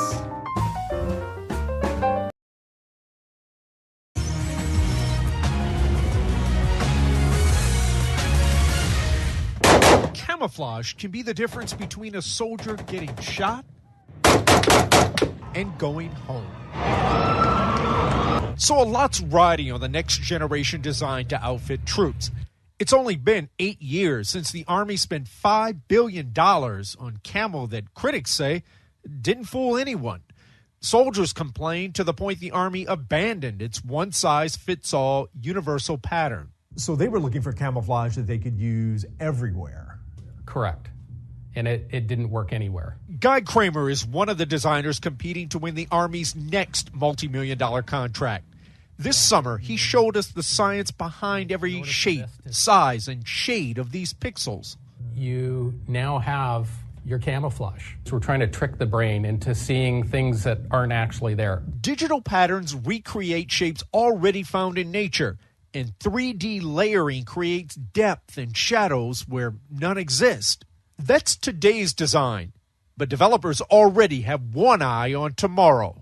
What's coming up down the road and very quickly is the Harry Potter cloak. What is it? With that fictional cloak, The Harry Potter Harry isn't cloak. just camouflaged, he's invisible. My body's gone. How invisible are we talking here? If I walked into a room with a soldier wearing one of these cloaks? You wouldn't see him at all. He would be completely invisible to you. This isn't make-believe. The military has seen the so-called quantum stealth technology. It works by bending the light around an object, even concealing most of a person's shadow. Imagine what that could do for a sniper hiding in a field, or the American pilots who ejected over Libya when their fighter jets crashed last year. Or a They drone. could actually pull out, very similar to what they carry with a survival blanket, throw it over top of them. And unless you walked right into them, you wouldn't know that they were there. So what was once firmly in the world of make-believe could quickly become quite real. The science is in the special fabric, so you don't need a power source or some instruction manual to make it work. Theoretically, any soldier, even in the most remote location, could quickly put it on and get it working. But listen, I hear you. You're saying, this show ain't no good. But what if I were to tell you that 11 years ago, the U.S. was already talking about a race for cloaking technology with China? Hey, I'm just a poor Chinese boy, you know? What? Spirits is playing CNN clips. No, we're through the looking glass. We're through the 11 years here, ago, they were at least talking about cloaking tech, and it's not exactly what you think it is. In the name of national defense, let me explain it. So let me explain it to you this way. National defense is like totally cranking. I mean, it is just awesome to the max. I mean, like, it is primo, radical, bitchin' trip. And we got a lot of, like, little green army men. Military strongman. Okay, and they're valuable. Right? We can't just go around... Ow. No! Right? So, the future's now, guys. It broke new ground! To protect the little green army men on both sides, China and the US are working on cloaking devices. And this was 11 years ago, 2015. 2013, updated in 2015. I mean, why would China lie, right? If they're to be believed, they've already got the Harry Potter cloak. They've already got it. China says they've got a Harry Potter cloak already. China's here. It's here, Mr. Bird. They've got the Harry Potter cloak. Why would China lie? Why would China lie about anything? Why would China lie? Don't trust China. China is asshole. Oh, that's right. Because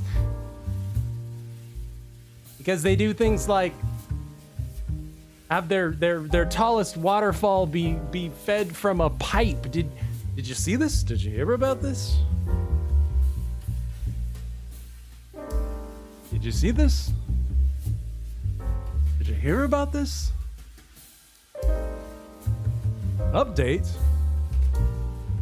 In case you didn't hear about it.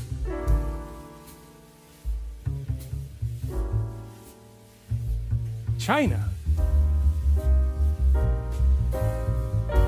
Some Chinaman found that China's tallest waterfall was fed by a pipe. Some Chinaman. What the fuck are you talking about? The Chinaman is not the issue here, dude. I'm talking about drawing a line in the sand, dude. Across this line, you do not. Also, dude, Chinaman is not the preferred nomenclature. Asian American, please. Did you see this? Did you hear about this? That's Chinaman?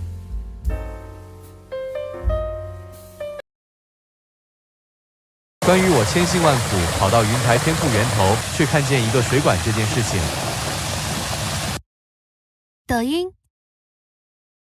Oh, well, ding dong, ching chong, bing bong to you too. Jeez. Ching chong, bing bong. Hey, I'm just a poor Chinese boy, you know? Did you see this? Did you hear about this? This waterfall? This big waterfall in China? Fed from a pipe. Some Chinaman. He's walking around. He finds a pipe. Said, where did you get that? What? Yeah! Where'd you get that? Did you see this? Did you hear about this? I mean, not to divert from invisible killbots, but why would China lie about anything, right? Am I right? But look, best you turn this off. This show ain't no good. What if I were to tell you Bill Nye the PSYOP guy is here to explain to you. Now I know you're saying, Bill Nye the PSYOP guy. This show ain't no good. Hear me out. Hear me out. Invisibility tech.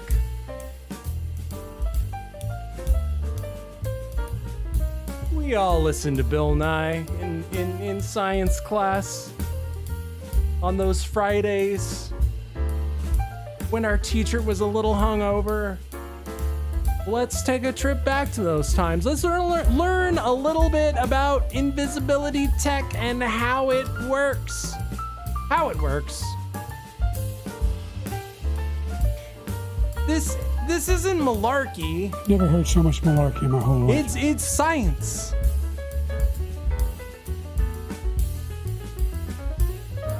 It's science. It broke new ground! And Bill Nye the PSYOP guy is here to explain it to you.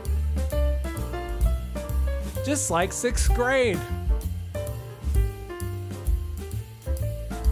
Look, just enjoy the nostalgia from 13 years ago when they were talking about invisibility tech on the news. Hear me out. I'm going somewhere with this.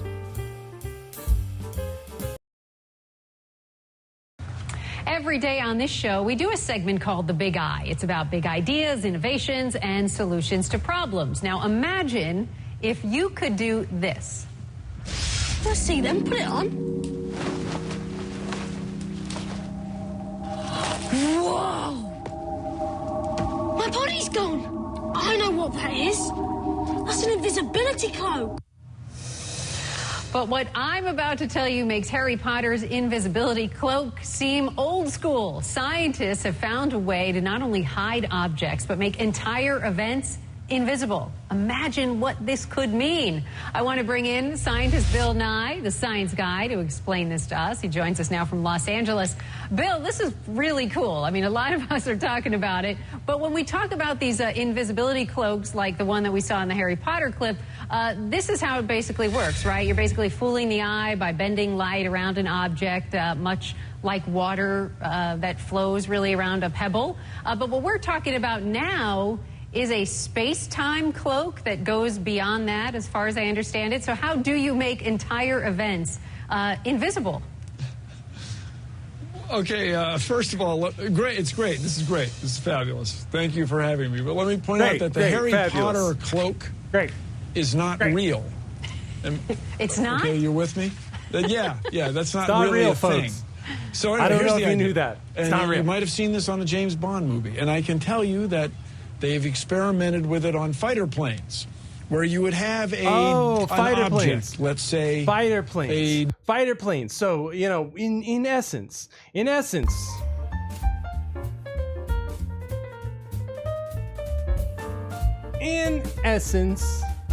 through the looking glass here, people.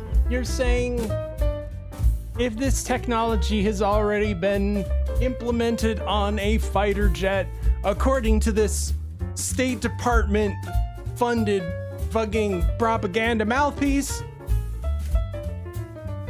13 years ago they were already trying this on a fighter plane. Well,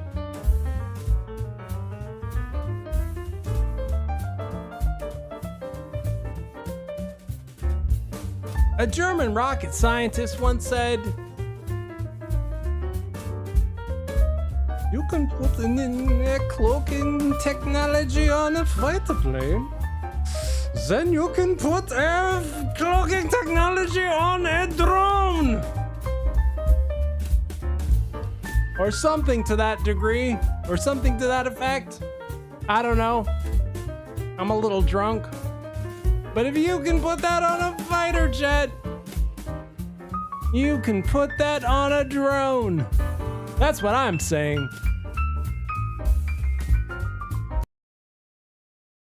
New York City taxi cab, and you would have some fiber optic material. This is the old way.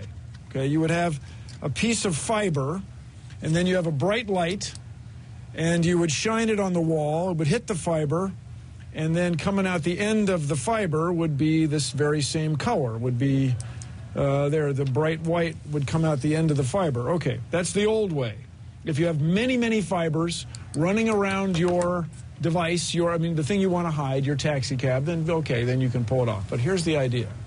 These physicists have come up with a material that would not be just fiber optic. Instead, it would have so-called metamaterial. This would be meta molecules, the next level of molecule. And they would control not only the speed that, not only the light going through the material, they would control the speed of it. Now, we control the speed of light all the time. When you have a pair of eyeglasses or a magnifying glass, you are slowing the light down in the glass. And because the glass, in this case, is curved, the light comes out at different times on the other side of the glass. Well, suppose you could do that without curving the glass and without having an enormous magnifier or whatever you call it in front of your taxi cab. Instead, you'd make the cab out of the very material. And then you would not only control your taxi cab, the direction of the light, but when it came out. So if I'm understanding this correctly, I mean, you're the science guy, so bear with me here. Bear with me here. If you can put it on a taxi cab, you can put it on a drone. Mein Führer, it is conceivable that if you can put this technology on a taxi cab, you can put this technology on a drone. Hear me out. We're talking about science here. We've got Bill Nye the Psyop Guy. It broke new ground! Let's go back to 6th grade again. We're talking about science broken down for you from our State Department, talking about how they can bend light with a magnifying glass. I don't understand it. You don't understand it, but trust me, it works. Trust me. Trust me, it works. We're through the looking If you glass don't, here, people. look, we've got our schizo helmets on, and if you don't get it, I'm not brought upon this world to get it. But Bill Nye the Psyop Guy gets it. We're bending light, people. We're through the looking glass. We're moving at ludicrous speed. Prepare ship for light speed. No, light speed is too slow. Light speed too slow? Yes, we're gonna have to go right to ludicrous speed. And I'm saying if our military or somebody's military wants invisible killbots, there is technology that they were testing out 13 years ago that was State Department approved because Bill Nye the Psyop Guy, he was talking about it on the State Department approved mainstream Mockingbird program news, CNN. They've got invisibility tech, people. I don't understand it. You don't understand it. We're not brought upon this world to get it. But they've got it. They've got invisibility tech, okay?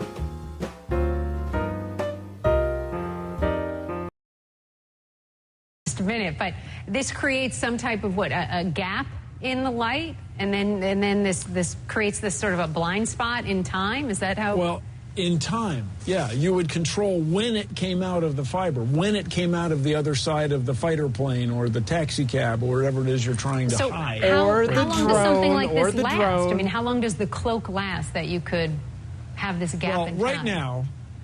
Right now, in the articles that I read about this, they're talking about things theoretically on a nanosecond, a billionth of a second. But wait, there's a little bit more, or if you will, a little bit less. They're talking about a tenth of that. So it would be a tenth or a hundredth of a nanosecond. So it sounds like an insignificant thing. Like, who cares? You can't even see it. Considerably less than the blink of an eye. Well, but the application of this may not be hiding taxi cabs or young magicians or Star Trek opposing starships. Instead, it would be controlling the speed of information in a computer. So you would be able to have the computer do two things at once. You would have a clock running that was doing something, and then you'd send the information off on another path, slow it down, control it, mess around with it, then have it rejoin the original signal at the appropriate time. And you would do this on the scale of atoms. So does it instead matter? of even having transistors like in my watch, you'd have zillions of switches. Right. Does it matter what the light source is? I mean, if it was sunlight okay. versus... Listen, you're kind of losing me, Bill, at like nano computers and Tron, and I'll trust you. Jeez, if it's in a book, it's gotta be true. But I hear you saying, Spirit, this show ain't no good. invisible killbots, Bill Nye, the PSYOP guy, Israeli drones. Who would ever want such a thing? Who would ever want such a thing? Maybe I'm getting ahead of myself, but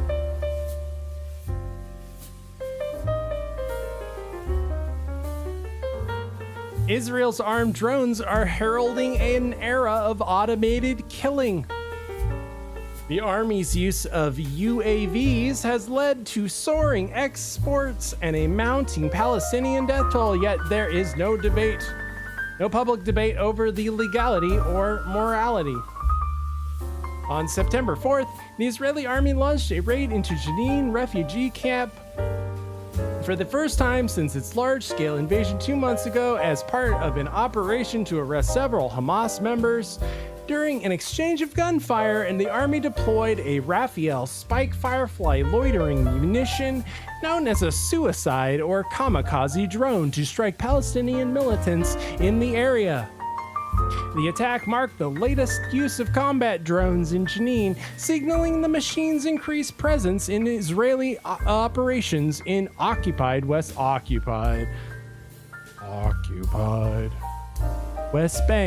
Occupied. What an odd thing to say.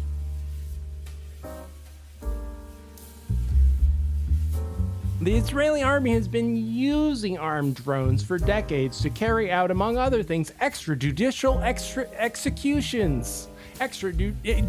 executions. But until last year, it was officially forbidden to publish this basic fact in the Israeli media. Only on July 20th, 2022, did the Israeli military censor change its policy. The long-standing media ban helped to stifle an informed public debate in Israel on the morality of these drones, even as such lively discussions were happening elsewhere in the world, especially around their use by the U.S. military. I never learned how to say this. +972 and local call. They're funded by Qatar. Everybody's biased. Everybody's got an agenda.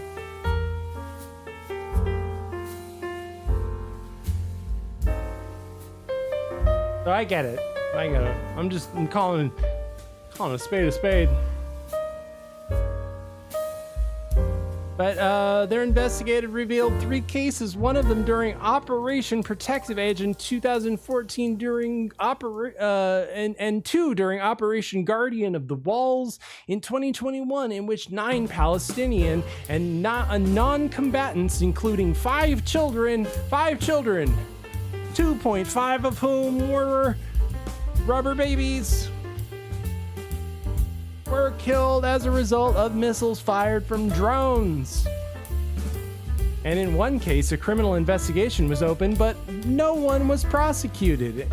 And in the other 2 cases, officers were reprimanded, but the army did not open an investigation. It's an open secret. The Israeli army began using drones in the early 1980s.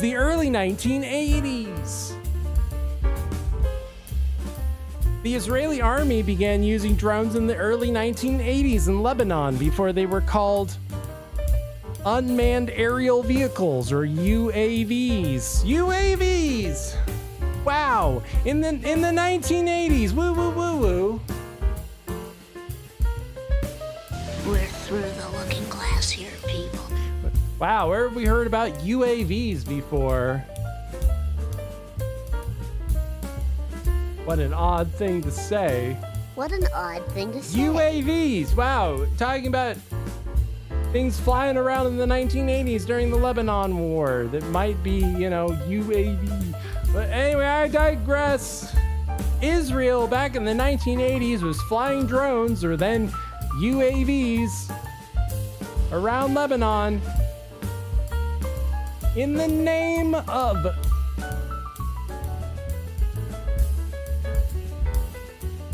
to imply a humane method of killing, in a name intended to imply a humane method of killing. In more recent years, the army has used these weapons to carry out thousands of attacks in the Gaza Strip and recently in Jenin. So, Israel's been using drones, murder drones, since the 1980s. Did you see this? Did you hear about this? I bet you didn't. I bet you didn't. Look, we only got so many people in the military. Military strongman. Look. We need those invisible killbots as soon as possible, as soon as science permits it. Since the 1980s, Israel's been using Killbots. It's an open secret. For decades, these weapons were an open secret. But the whole world, and certainly Palestinians knowing full well about the use of these weapons, and yet all the while it was technically prohibited to report to the Israeli public, even though they too knew that these weapons existed.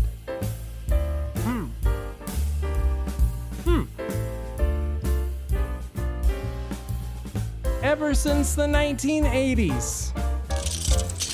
What? Yeah! Did you get that? Boy, I wonder, before you say... Never heard so much malarkey in my whole life. I want to go down a little rabbit hole with you.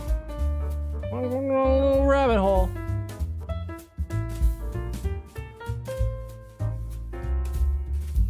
Back in those 1980s, Who do you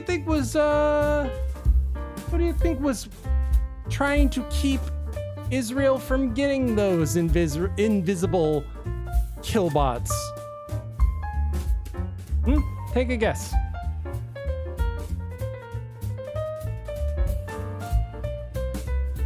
What if I were to tell you that back in the 1980s, old creepy Uncle Joe was trying to keep Israel from getting killbots?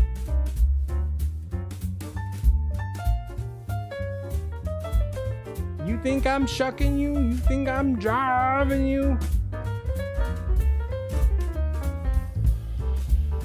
What if I were to tell you? What if I were to tell you?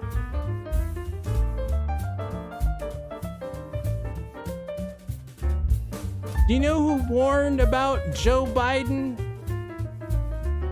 keeping Israel from having killbots? What if I were to tell you it was Menachem Begin? Yeah, this guy. This guy. I bet you're listening now. I bet you're listening now. We're through the looking glass here, people. I don't have time to give you a full rundown on Menachem Begin. That's gonna take a full Moose Heaven episode. I'll let this picture speak for itself about this far-right populist Zionist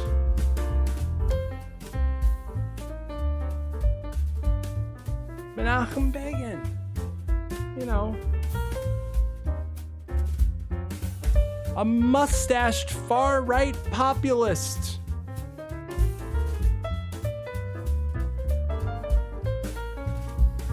A national treasure of Israel. He fought the British and the Arabs and the commies and the left-wing Zionists.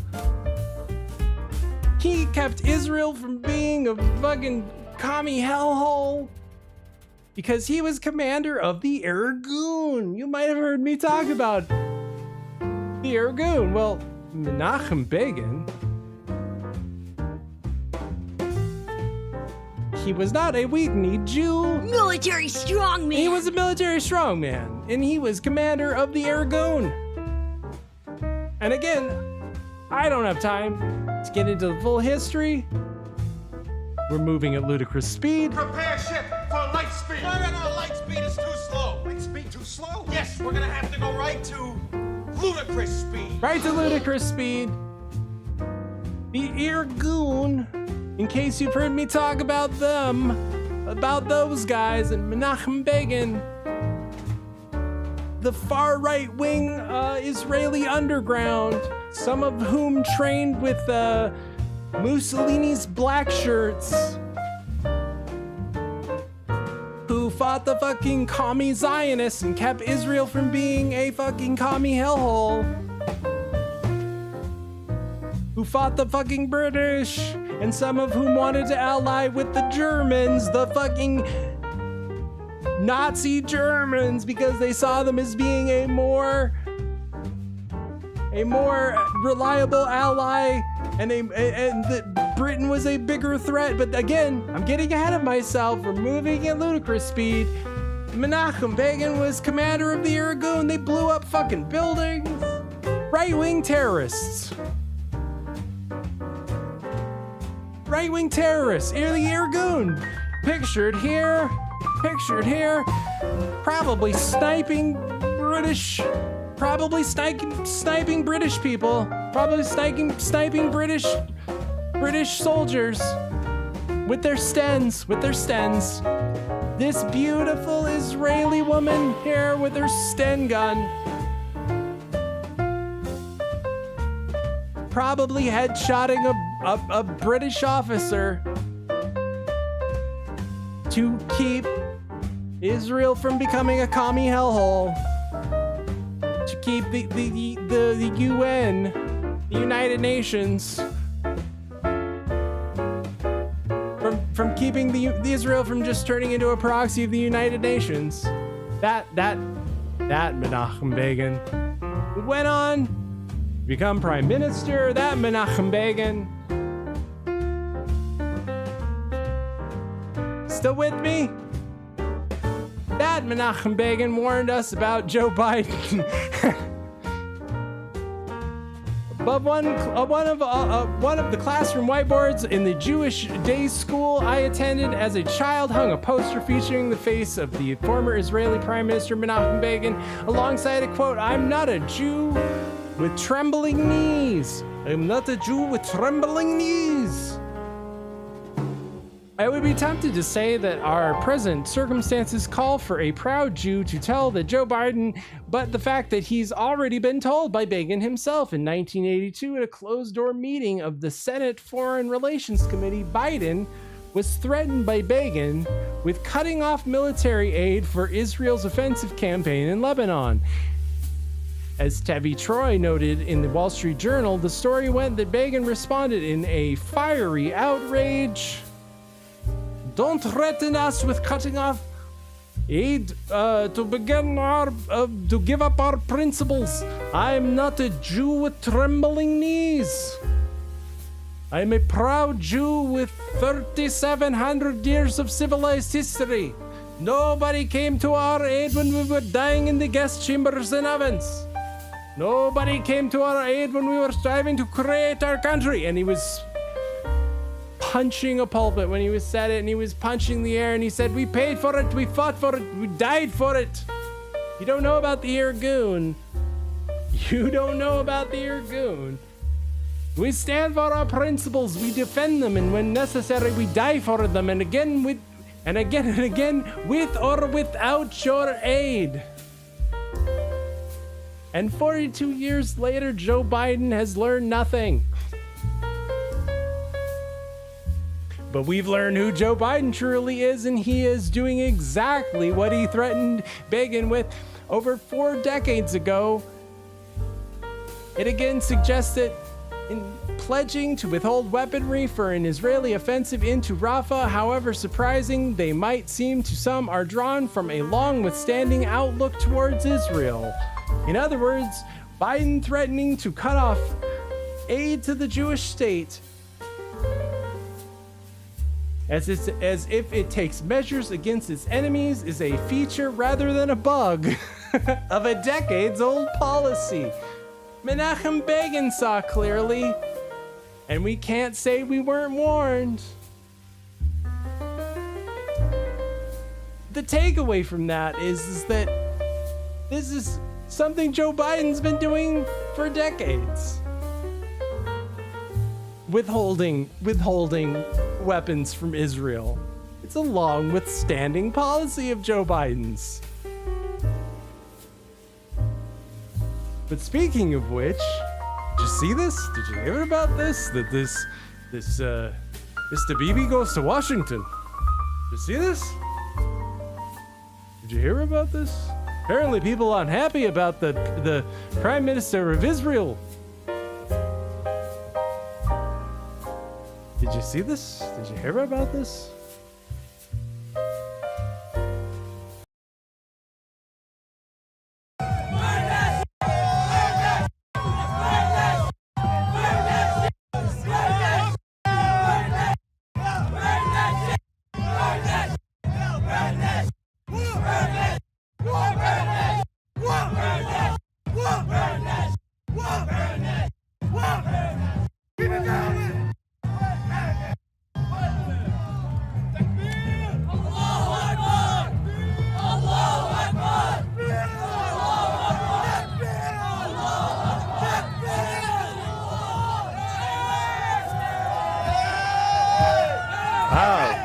Chanting Allahu Akbar and burning an American flag?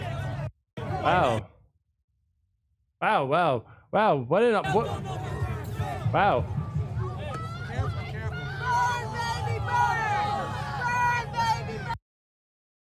Wow. What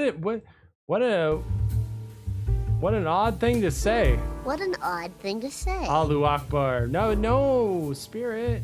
You don't understand. They're chanting death to America and burn, baby, burn, and burning the flag and chanting Allahu Akbar and death to America. No, Spirit. You don't understand. This show ain't no good. They're just trying to say end Agent Israel. That's the message they're sending. It's not like that they're allying with Hamas and saying that Hamas is coming for you or anything. No.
Wow. So it's not like they're spray painting Hamas is coming for you.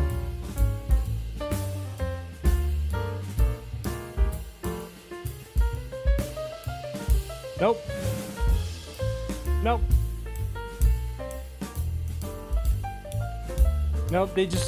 They They just want to end aid to Israel. Stop the genocide of the Palestinian people in Gaza. That's what they're about. Yeah. No. What an odd thing to say. No, it's not. No, it's not. Hamas is coming. That's not an odd thing to say. Where would you get that idea? Where would you get that idea? I don't know who would be propagating that, because did you see this? Did you hear about this? This Mr. Bibi goes to Washington?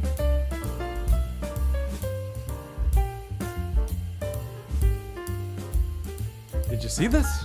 Did you hear about this? Prime Minister of Israel, he goes before Congress. Nobody wants to be the first one to stop clapping, so they're all clapping. Everybody's looking around at each other, they're starting to sweat. Their hands are starting to hurt from clapping. They just keep clapping. Nobody wants to be the first one to stop clapping. They're looking around going, who's the Mossad? Who's the Mossad in the room? Who's gonna watch me? Who's gonna see me? Stop clapping. I don't want to be the first one to stop clapping. Everybody just keeps clapping. They're standing, they're clapping, they're standing, they're clapping, they're standing, they're clapping. Did you see this? Did you hear about this?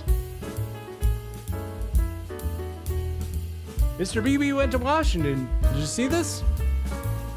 Did you hear about this? I watched the whole thing. Watched the whole thing.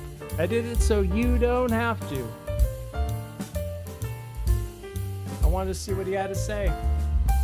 He channeled a little. I'm gonna say this. He channeled a little Begin at the beginning. But then he lost me with his cringe jokes. But I want to get to the chase. So, who's funding all this shit, Bibi? Tell me.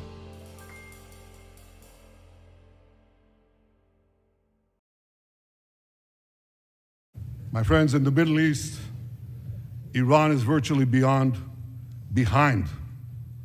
all the terrorism, all the turmoil, all the chaos, all the killing. And that should come as no surprise. When he founded the Islamic Republic, Ayatollah Khomeini pledged, "We will export our revolution to the entire world." We will export the Islamic revolution to the entire world. Now ask yourself, which country ultimately stands in the way of Iran's maniacal plans to impose radical Islam on the world? And the answer is clear. It's America, the guardian of Western civilization and the world's greatest power.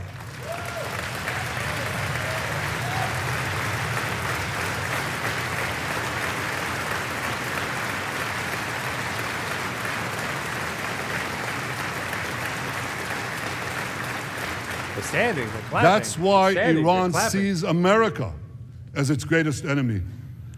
Last month, we heard a revealing comment, ostensibly about the war in Gaza, but about something else. It came from the foreign minister of Iran's proxy, Hezbollah, and he said this: "This is not a war with Israel.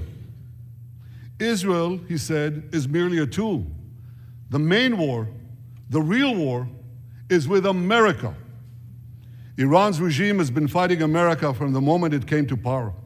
In 1979, it stormed the American embassy. It held scores of Americans hostage for 444 days. Since then, Iran's terrorist proxies have targeted America in the Middle East and beyond. In Beirut, they killed 241 U.S. servicemen. In Africa, they bombed American embassies. In Iraq, they supplied explosives to maim and kill thousands of American soldiers. In America,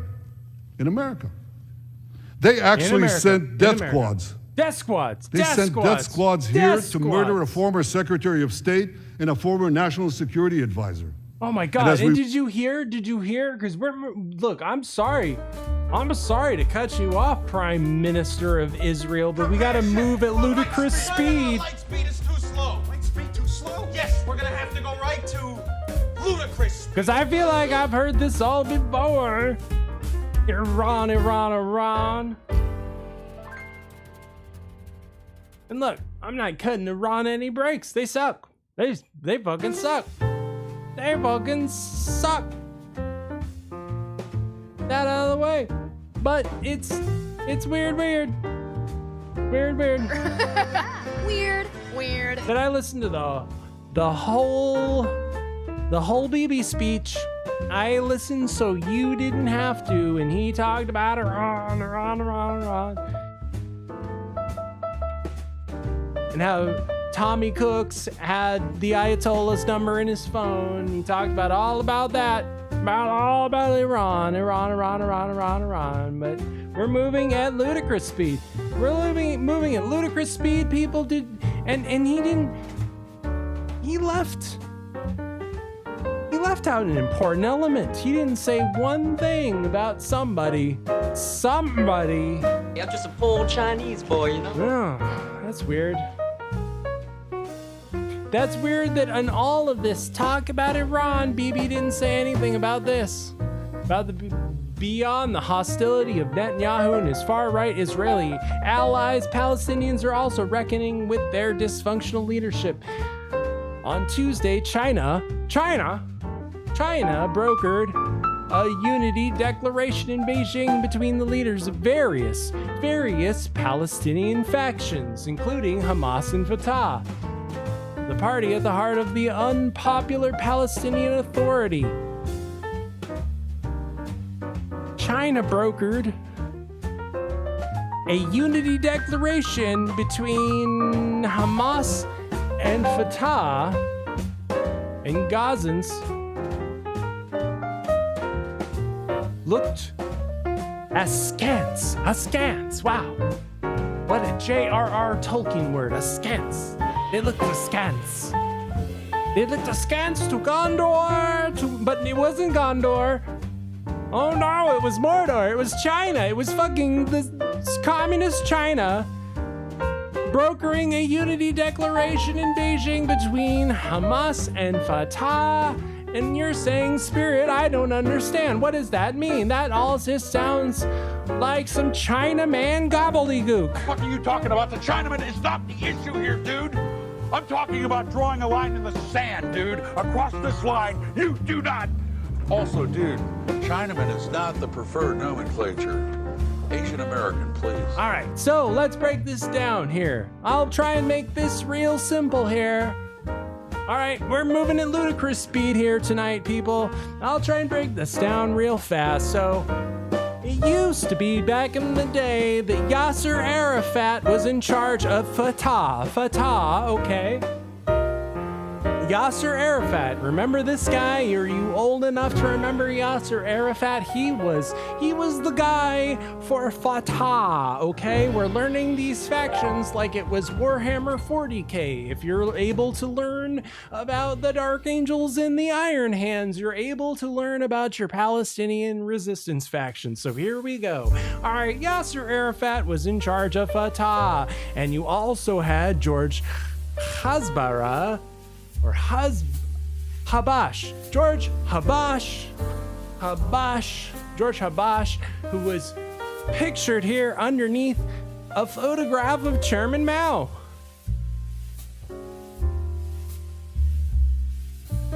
George Habash, old commie George Habash, pictured here under a picture of Lenin and Che Guevara. He was in charge of the PFLP. And Fatah and the PFLP, they were the PLO. Are you with me?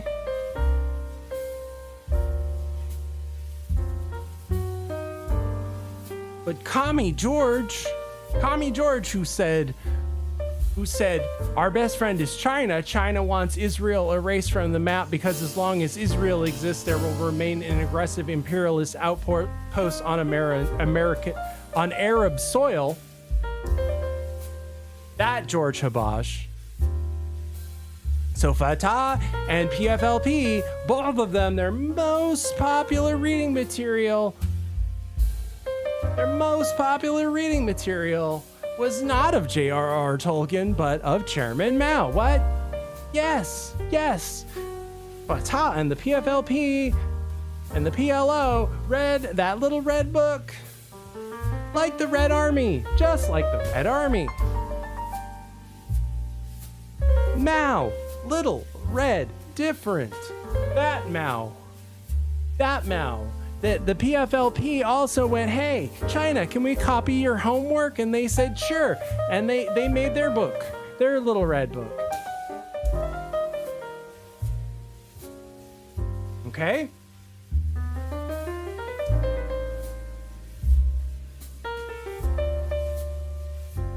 So that used to be the main opposition to Israel, okay?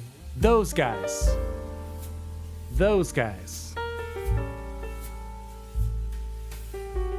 So Israel low-key helps create Hamas. They low-key help create Hamas as an opposition to these commie fucks. Okay? These Islamist weirdos, Hamas, Israel low-key helps bring them to power so that they can be in opposition to the commie fucks. Are you with me so far? We're learning to identify our Palestinian resistance groups.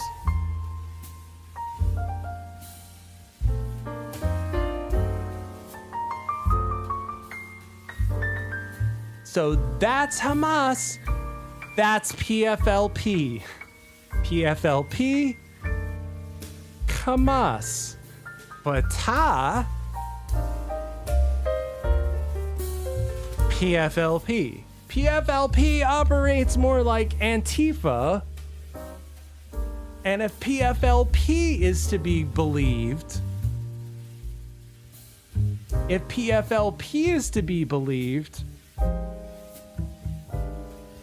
what often happens is that they carjack and shoot people and blow up fucking car bombs and shit.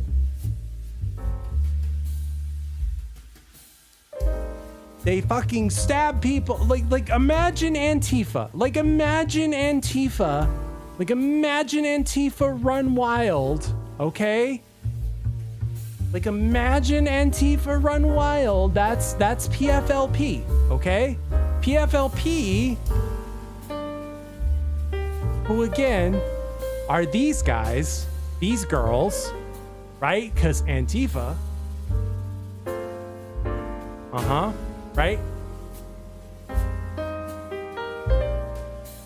That's Fatah.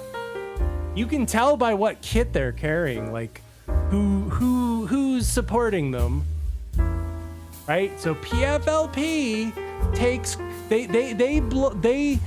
they blow up cars and shoot people and shit, and then guess what? The IDF blames Hamas. So all of these guys, all of these factions, China's making them into one big happy Palestinian family. China brokered a Palestinian unity declaration in bid to be a global mediator. Leaders of Palestinian factions, including Fatah and Hamas, signed a joint statement Tuesday in Beijing aimed at ending divisions between bitter rivals, a deal bolstering China's claim to being a global mediator but unlikely to heal the deep rift between the Palestinian political groups. Chinese media hailed the Beijing declaration in a breakthrough and a sign of the country's emerging role as a peace broker in faraway conflicts. In a speech after the talks ended, Chinese Foreign Minister Wang Yi called it a historic moment for the cause of Palestine's liberation and highlighted the consensus around establishing an interim national reconciliation government to manage Gaza after the war. Ching chong bing bong. Wang restated China's support for a comprehensive, lasting, and sustainable ceasefire and for convening of a large international peace conference to work towards a two-state solution. China brokering peace between the PLO which they already ideologically were supporting, and Hamas, which they had already co-opted. So basically both sides, which they're already feeding guns and ideology to, they're brokering peace. A key to the debate over how to end the grueling 9 months of fighting in the Gaza Strip is how the enclave will be governed afterwards, whether through continued Israeli occupation or some form of Palestinian control. The Israeli government has rejected any proposal that gives a governing role to Hamas or Fatah-controlled Palestinian Authority. The statement calls for the formation of a Palestinian unity government overseeing the West Bank, Jerusalem. Didn't Trump recognize Jerusalem as the capital of Israel or something? And the Gaza Strip, and eventually holding elections for which the leaders in the factions would meet and draw up a roadmap. In the joint statement, made clear diplomatic win for Beijing, but analysts were immediately skeptical about the prospects for this agreement. They noted that it only lasted in the long series of similar reconciliation deals brokered, then broken, between the two factions since a power struggle that ended in 2007 with Hamas taking control of Gaza from Fatah.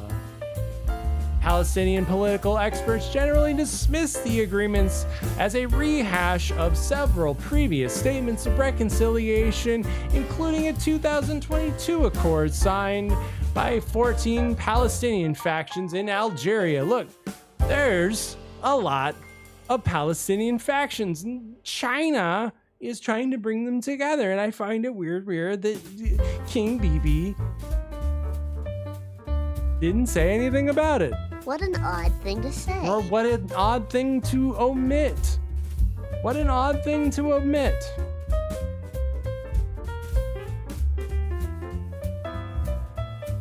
What an odd thing to admit. Omit. China trying to bring all of the Palestinian factions together into one big Palestinian happy family so that they can move forward towards the goal of obtaining a Palestinian state and a two-state solution. It's weird that Bibi didn't say anything about any of this. Weird that he didn't say anything about mediation of this international community of Palestinian issues and blah, blah, blah, blah, blah. And Beijing brokering détente last year between Iran and Saudi Arabia. And he didn't say anything about that. So why would China care so much about this poor Gaza mother and her triplets? This poor Gaza mother and her triplets? What? Lucas, good evening. Why would China care so much about this poor woman in Gaza and her triplets? Why would they care so much about brokering a peace deal so that this poor woman, this poor Gaza woman and her triplets, why would they care so much? Why would China care so much about this poor Gaza woman and her triplets? I'm just a poor Chinese boy. I don't understand. Why would they care so much about these poor Gazan women and their litters of children? They're litters of children. Look at this picture. 1, 2, 3, 4, 5. Did you see this? Did you hear about this? 1 children, 5 children, 6 children, 7 children. These people are like cockroaches. Jesus. They breed in fucking litters. I don't understand. Why would China care so much? Well, go back to reminding me again. You were saying, King Bibi, about that Iran was funding all of these demonstrations. Remind me again, who was funding the demonstrations? Oh, that's right. We covered this on the show. Hey, we covered this. You might have seen this. This show ain't no good. But think about this. Old King Bibi standing before Congress, Iran, funding college demonstrations. Who was funding college demonstrations again? Oh, that's right. Sami Duun. We talked about this. About the Palestinian Resistance 101 event. We talked about this. About Masar Badil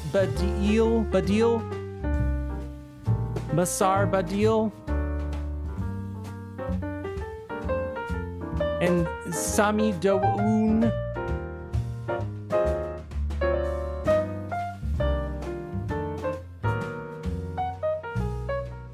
How they were the ones who organized the protests at Columbia University. We talked about this. Masar Badil and Khalid Barakat and Mohammed Khatib. And if you don't remember, maybe you'll remember we traced it back to a Kuwaiti book fair that they were running of Chinese classic books. Y'all remember that? That's Sami Doun.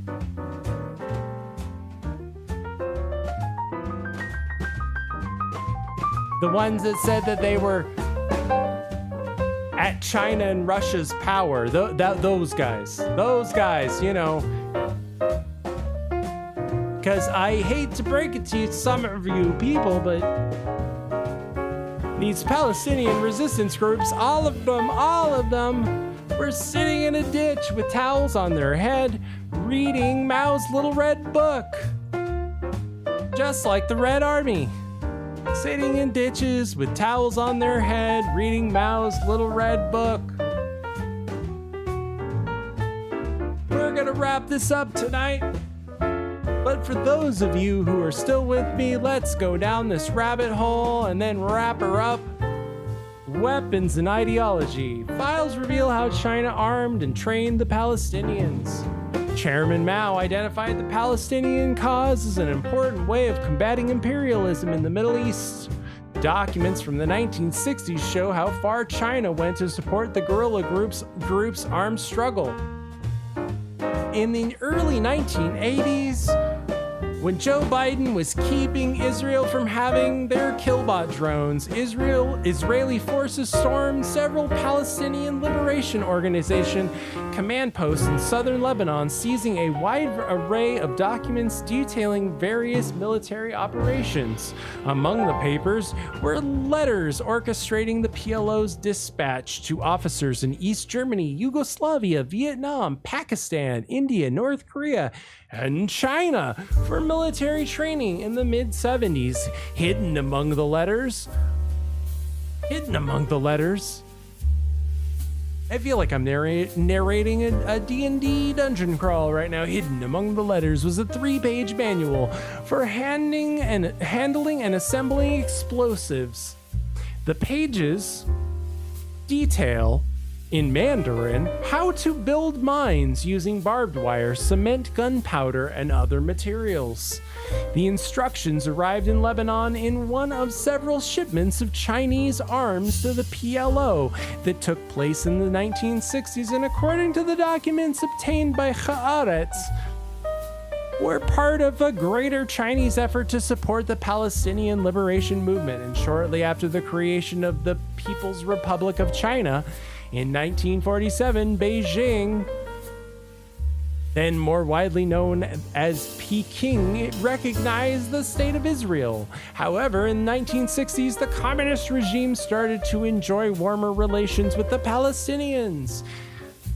Seeing the Palestinians struggle through the lens of the larger fight of imperialism in the 1960s and early 70s, we're exploring the forgotten realms of the relationship between China and the Middle East. And in the way back long ago of the 60s and 70s, China supplied large quantities of arms to various Palestinian guerrilla groups at no cost.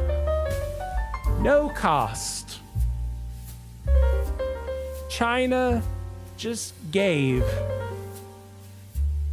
all of the Palestinian resistance groups arms and training at no cost. And Israeli intelligence valued the Chinese weaponry provided to the Palestinians at $5 billion, about $33 million today, adjusted for inflation.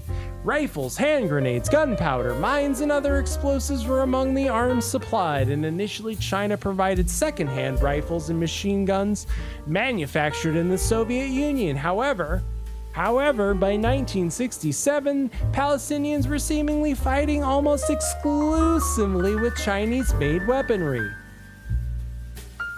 In addition to supplying arms, China also provided ideological inspiration and military training to PLO members. In a letter obtained by Haaretz documents 4 PLO units being urged to dispatch officers for an intensive summer commander's course in China.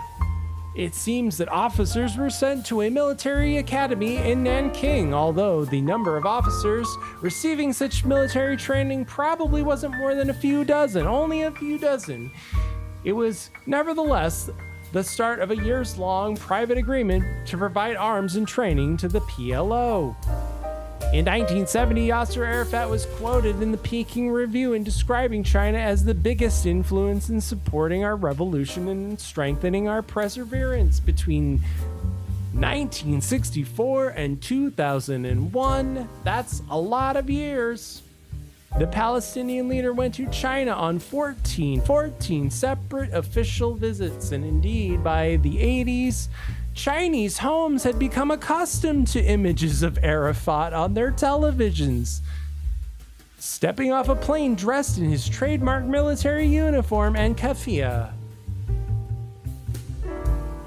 Arms supply was a kind of Chinese gesture to show Palestinians they support them.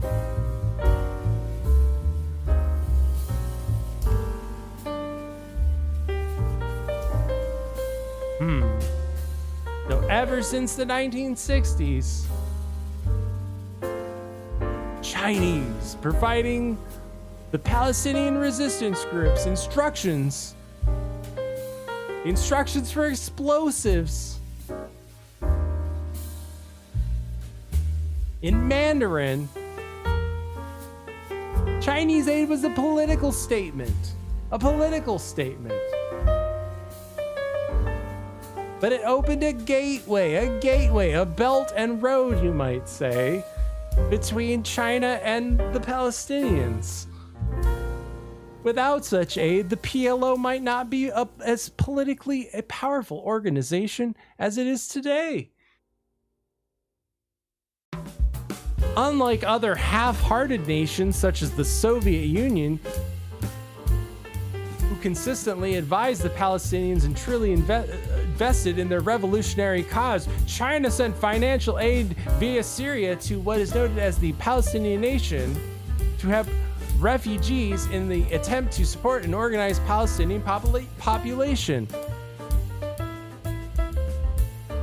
Look, this is a really interesting article, but it's a little long.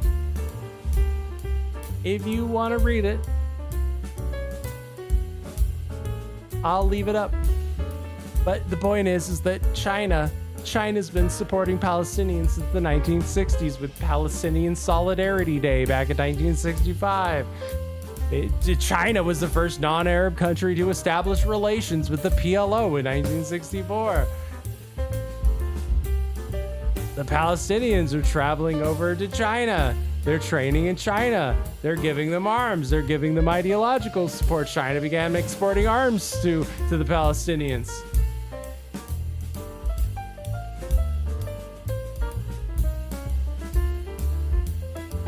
They exported Maoism.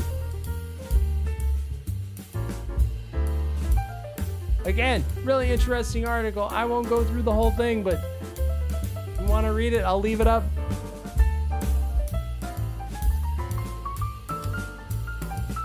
Chairman Mao was looking to promote his theory of third worldism, aka Maoism, an anti-imperialist ideal that looked to create new democracies through a union of the masses. This also made the Palestinian cause the perfect stage to demonstrate his revolutionary Maoist ideologies. In 1965, Mao famously told the PLO, imperialism is afraid of China and the Arabs. Israel and Formosa, Taiwan, are bases of imperialism in Asia.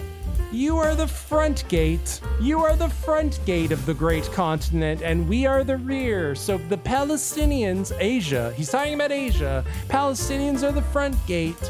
China's the rear. They created Israel for you and Formosa for us. Formosa's Taiwan. The West, I know, forgotten realms of Asia. We're going back to Gandalf times. They created Israel for you, the Palestinian people, and Formosa for us. The West does not like us, and we must understand this fact. The Arab battle against the West is the battle against Israel.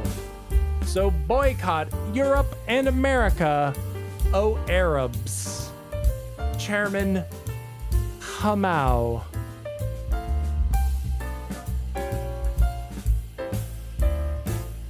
China was an ally of the Palestinian struggle. And at the height of the Sino-Soviet conflict of the 60s, China found itself isolated from the US and the Soviet Union and reached out to the Palestinians.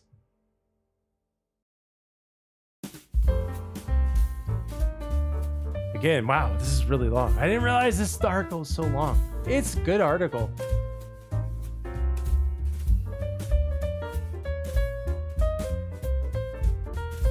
It's a good article, but we're moving at ludicrous speed. We're moving at ludicrous speed. And the point you should take from all of this is that China's been helping the Palestinian cause for a long time. It's not unusual, as they might say, as the kids might say, but did you see this? Did you hear about this? Speaking of China and Russia, did you see this? Did you hear about this? That China invaded our airspace, and why is nobody talking about this? Why are so few of you here to listen about this? This is kind of important. Did you see about this? Did you hear about this? China and Russia flying into our airspace. Did you see this?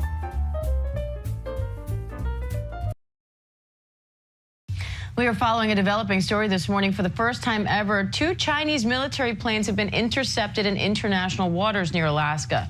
That's according to the North American Aerospace Defense Command. The Chinese bombers were accompanied by 2 Russian long-range bombers yesterday. U.S. and Canadian fighter jets were sent up in response, but things ended without incident. ABC senior Pentagon reporter Louis Martinez has the details. Louis, Russian military activity has been common in this region, but having Chinese planes there is unusual. So what are officials saying about that? And it is very unusual, which is one of the reasons why the NORAD actually pushed out this information really, really quickly. We have heard of Russian intercepts for years. You're seeing some of those pictures right now on your screen. But it is very uncommon. Actually, this is the first time that Chinese aircraft have accompanied Russian bombers in these flights off the coast of Alaska. Now, we're talking about several hundred miles off the coast of Alaska, but still, it's enough to trigger an intercept by U.S. and Canadian fighter aircraft to try to get visual confirmation of who they are when they enter this area. But it's really uncommon and kind of shows the growing bonds between both China and Russia militarily. This is something that developed after, that we've seen increasing with more frequency after Russia's invasion of Ukraine 2 years ago. But this is, again, the most visible scene that we've seen so far of this growing military cooperation between both countries. So, Louis, what do we know so far about what these planes were doing there? Well, it's obvious that they're trying to send a message. They're trying to send a message that both Russia and China's militaries can work together. We've seen exercises off the coast of Alaska over the last year. There was a very large one about a year ago where there was essentially a flotilla of about 10 ships, Russian and Chinese Navy ships, that got close to Alaska, but the United States was tracking them all the way through, very much how the United States and Canada were tracking these aircraft from the moment they took off. Probably from Russia, eastern Russia.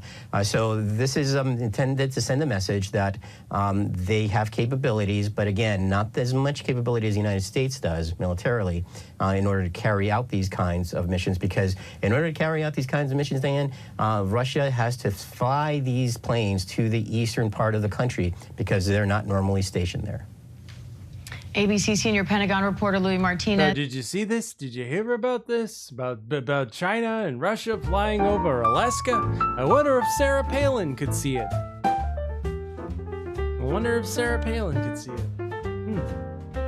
Now, I know most of you knuckle draggers probably only know NORAD for the thing that tracks Santa Claus. I know.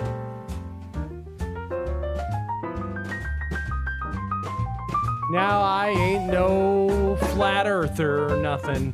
I think those people are weird, kooky dooky. But what is the deal with the North Pole? Why are they so secretive about the North Pole? I don't think they're protecting Santa Claus, people.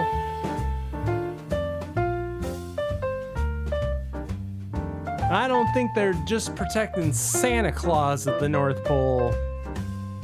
Look, we've talked about Killbots and Santa Claus. We're through the looking glass here, people. But look, I'm just some drunken moron. What do I know? But China and Russia flying into our airspace, I feel like we should be talking about that. I feel like we should at least, be aware of that. I feel like we need a few Military strongman. I'm just saying, but anyway. I get it. We're moving at ludicrous speed tonight. Prepare ship for light speed. No, light speed is too slow. Light speed too slow? Yes, we're gonna have to go right to ludicrous speed. So, I thank you all for joining me tonight. Wow. Things are getting weird, folks.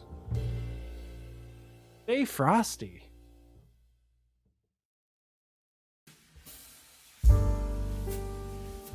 Stay frosty out there. Anyway.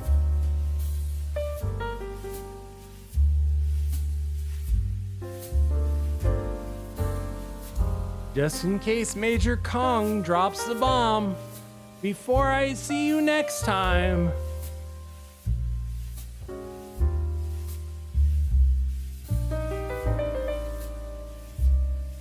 this program has been brought to you by the letter H and by viewers like you.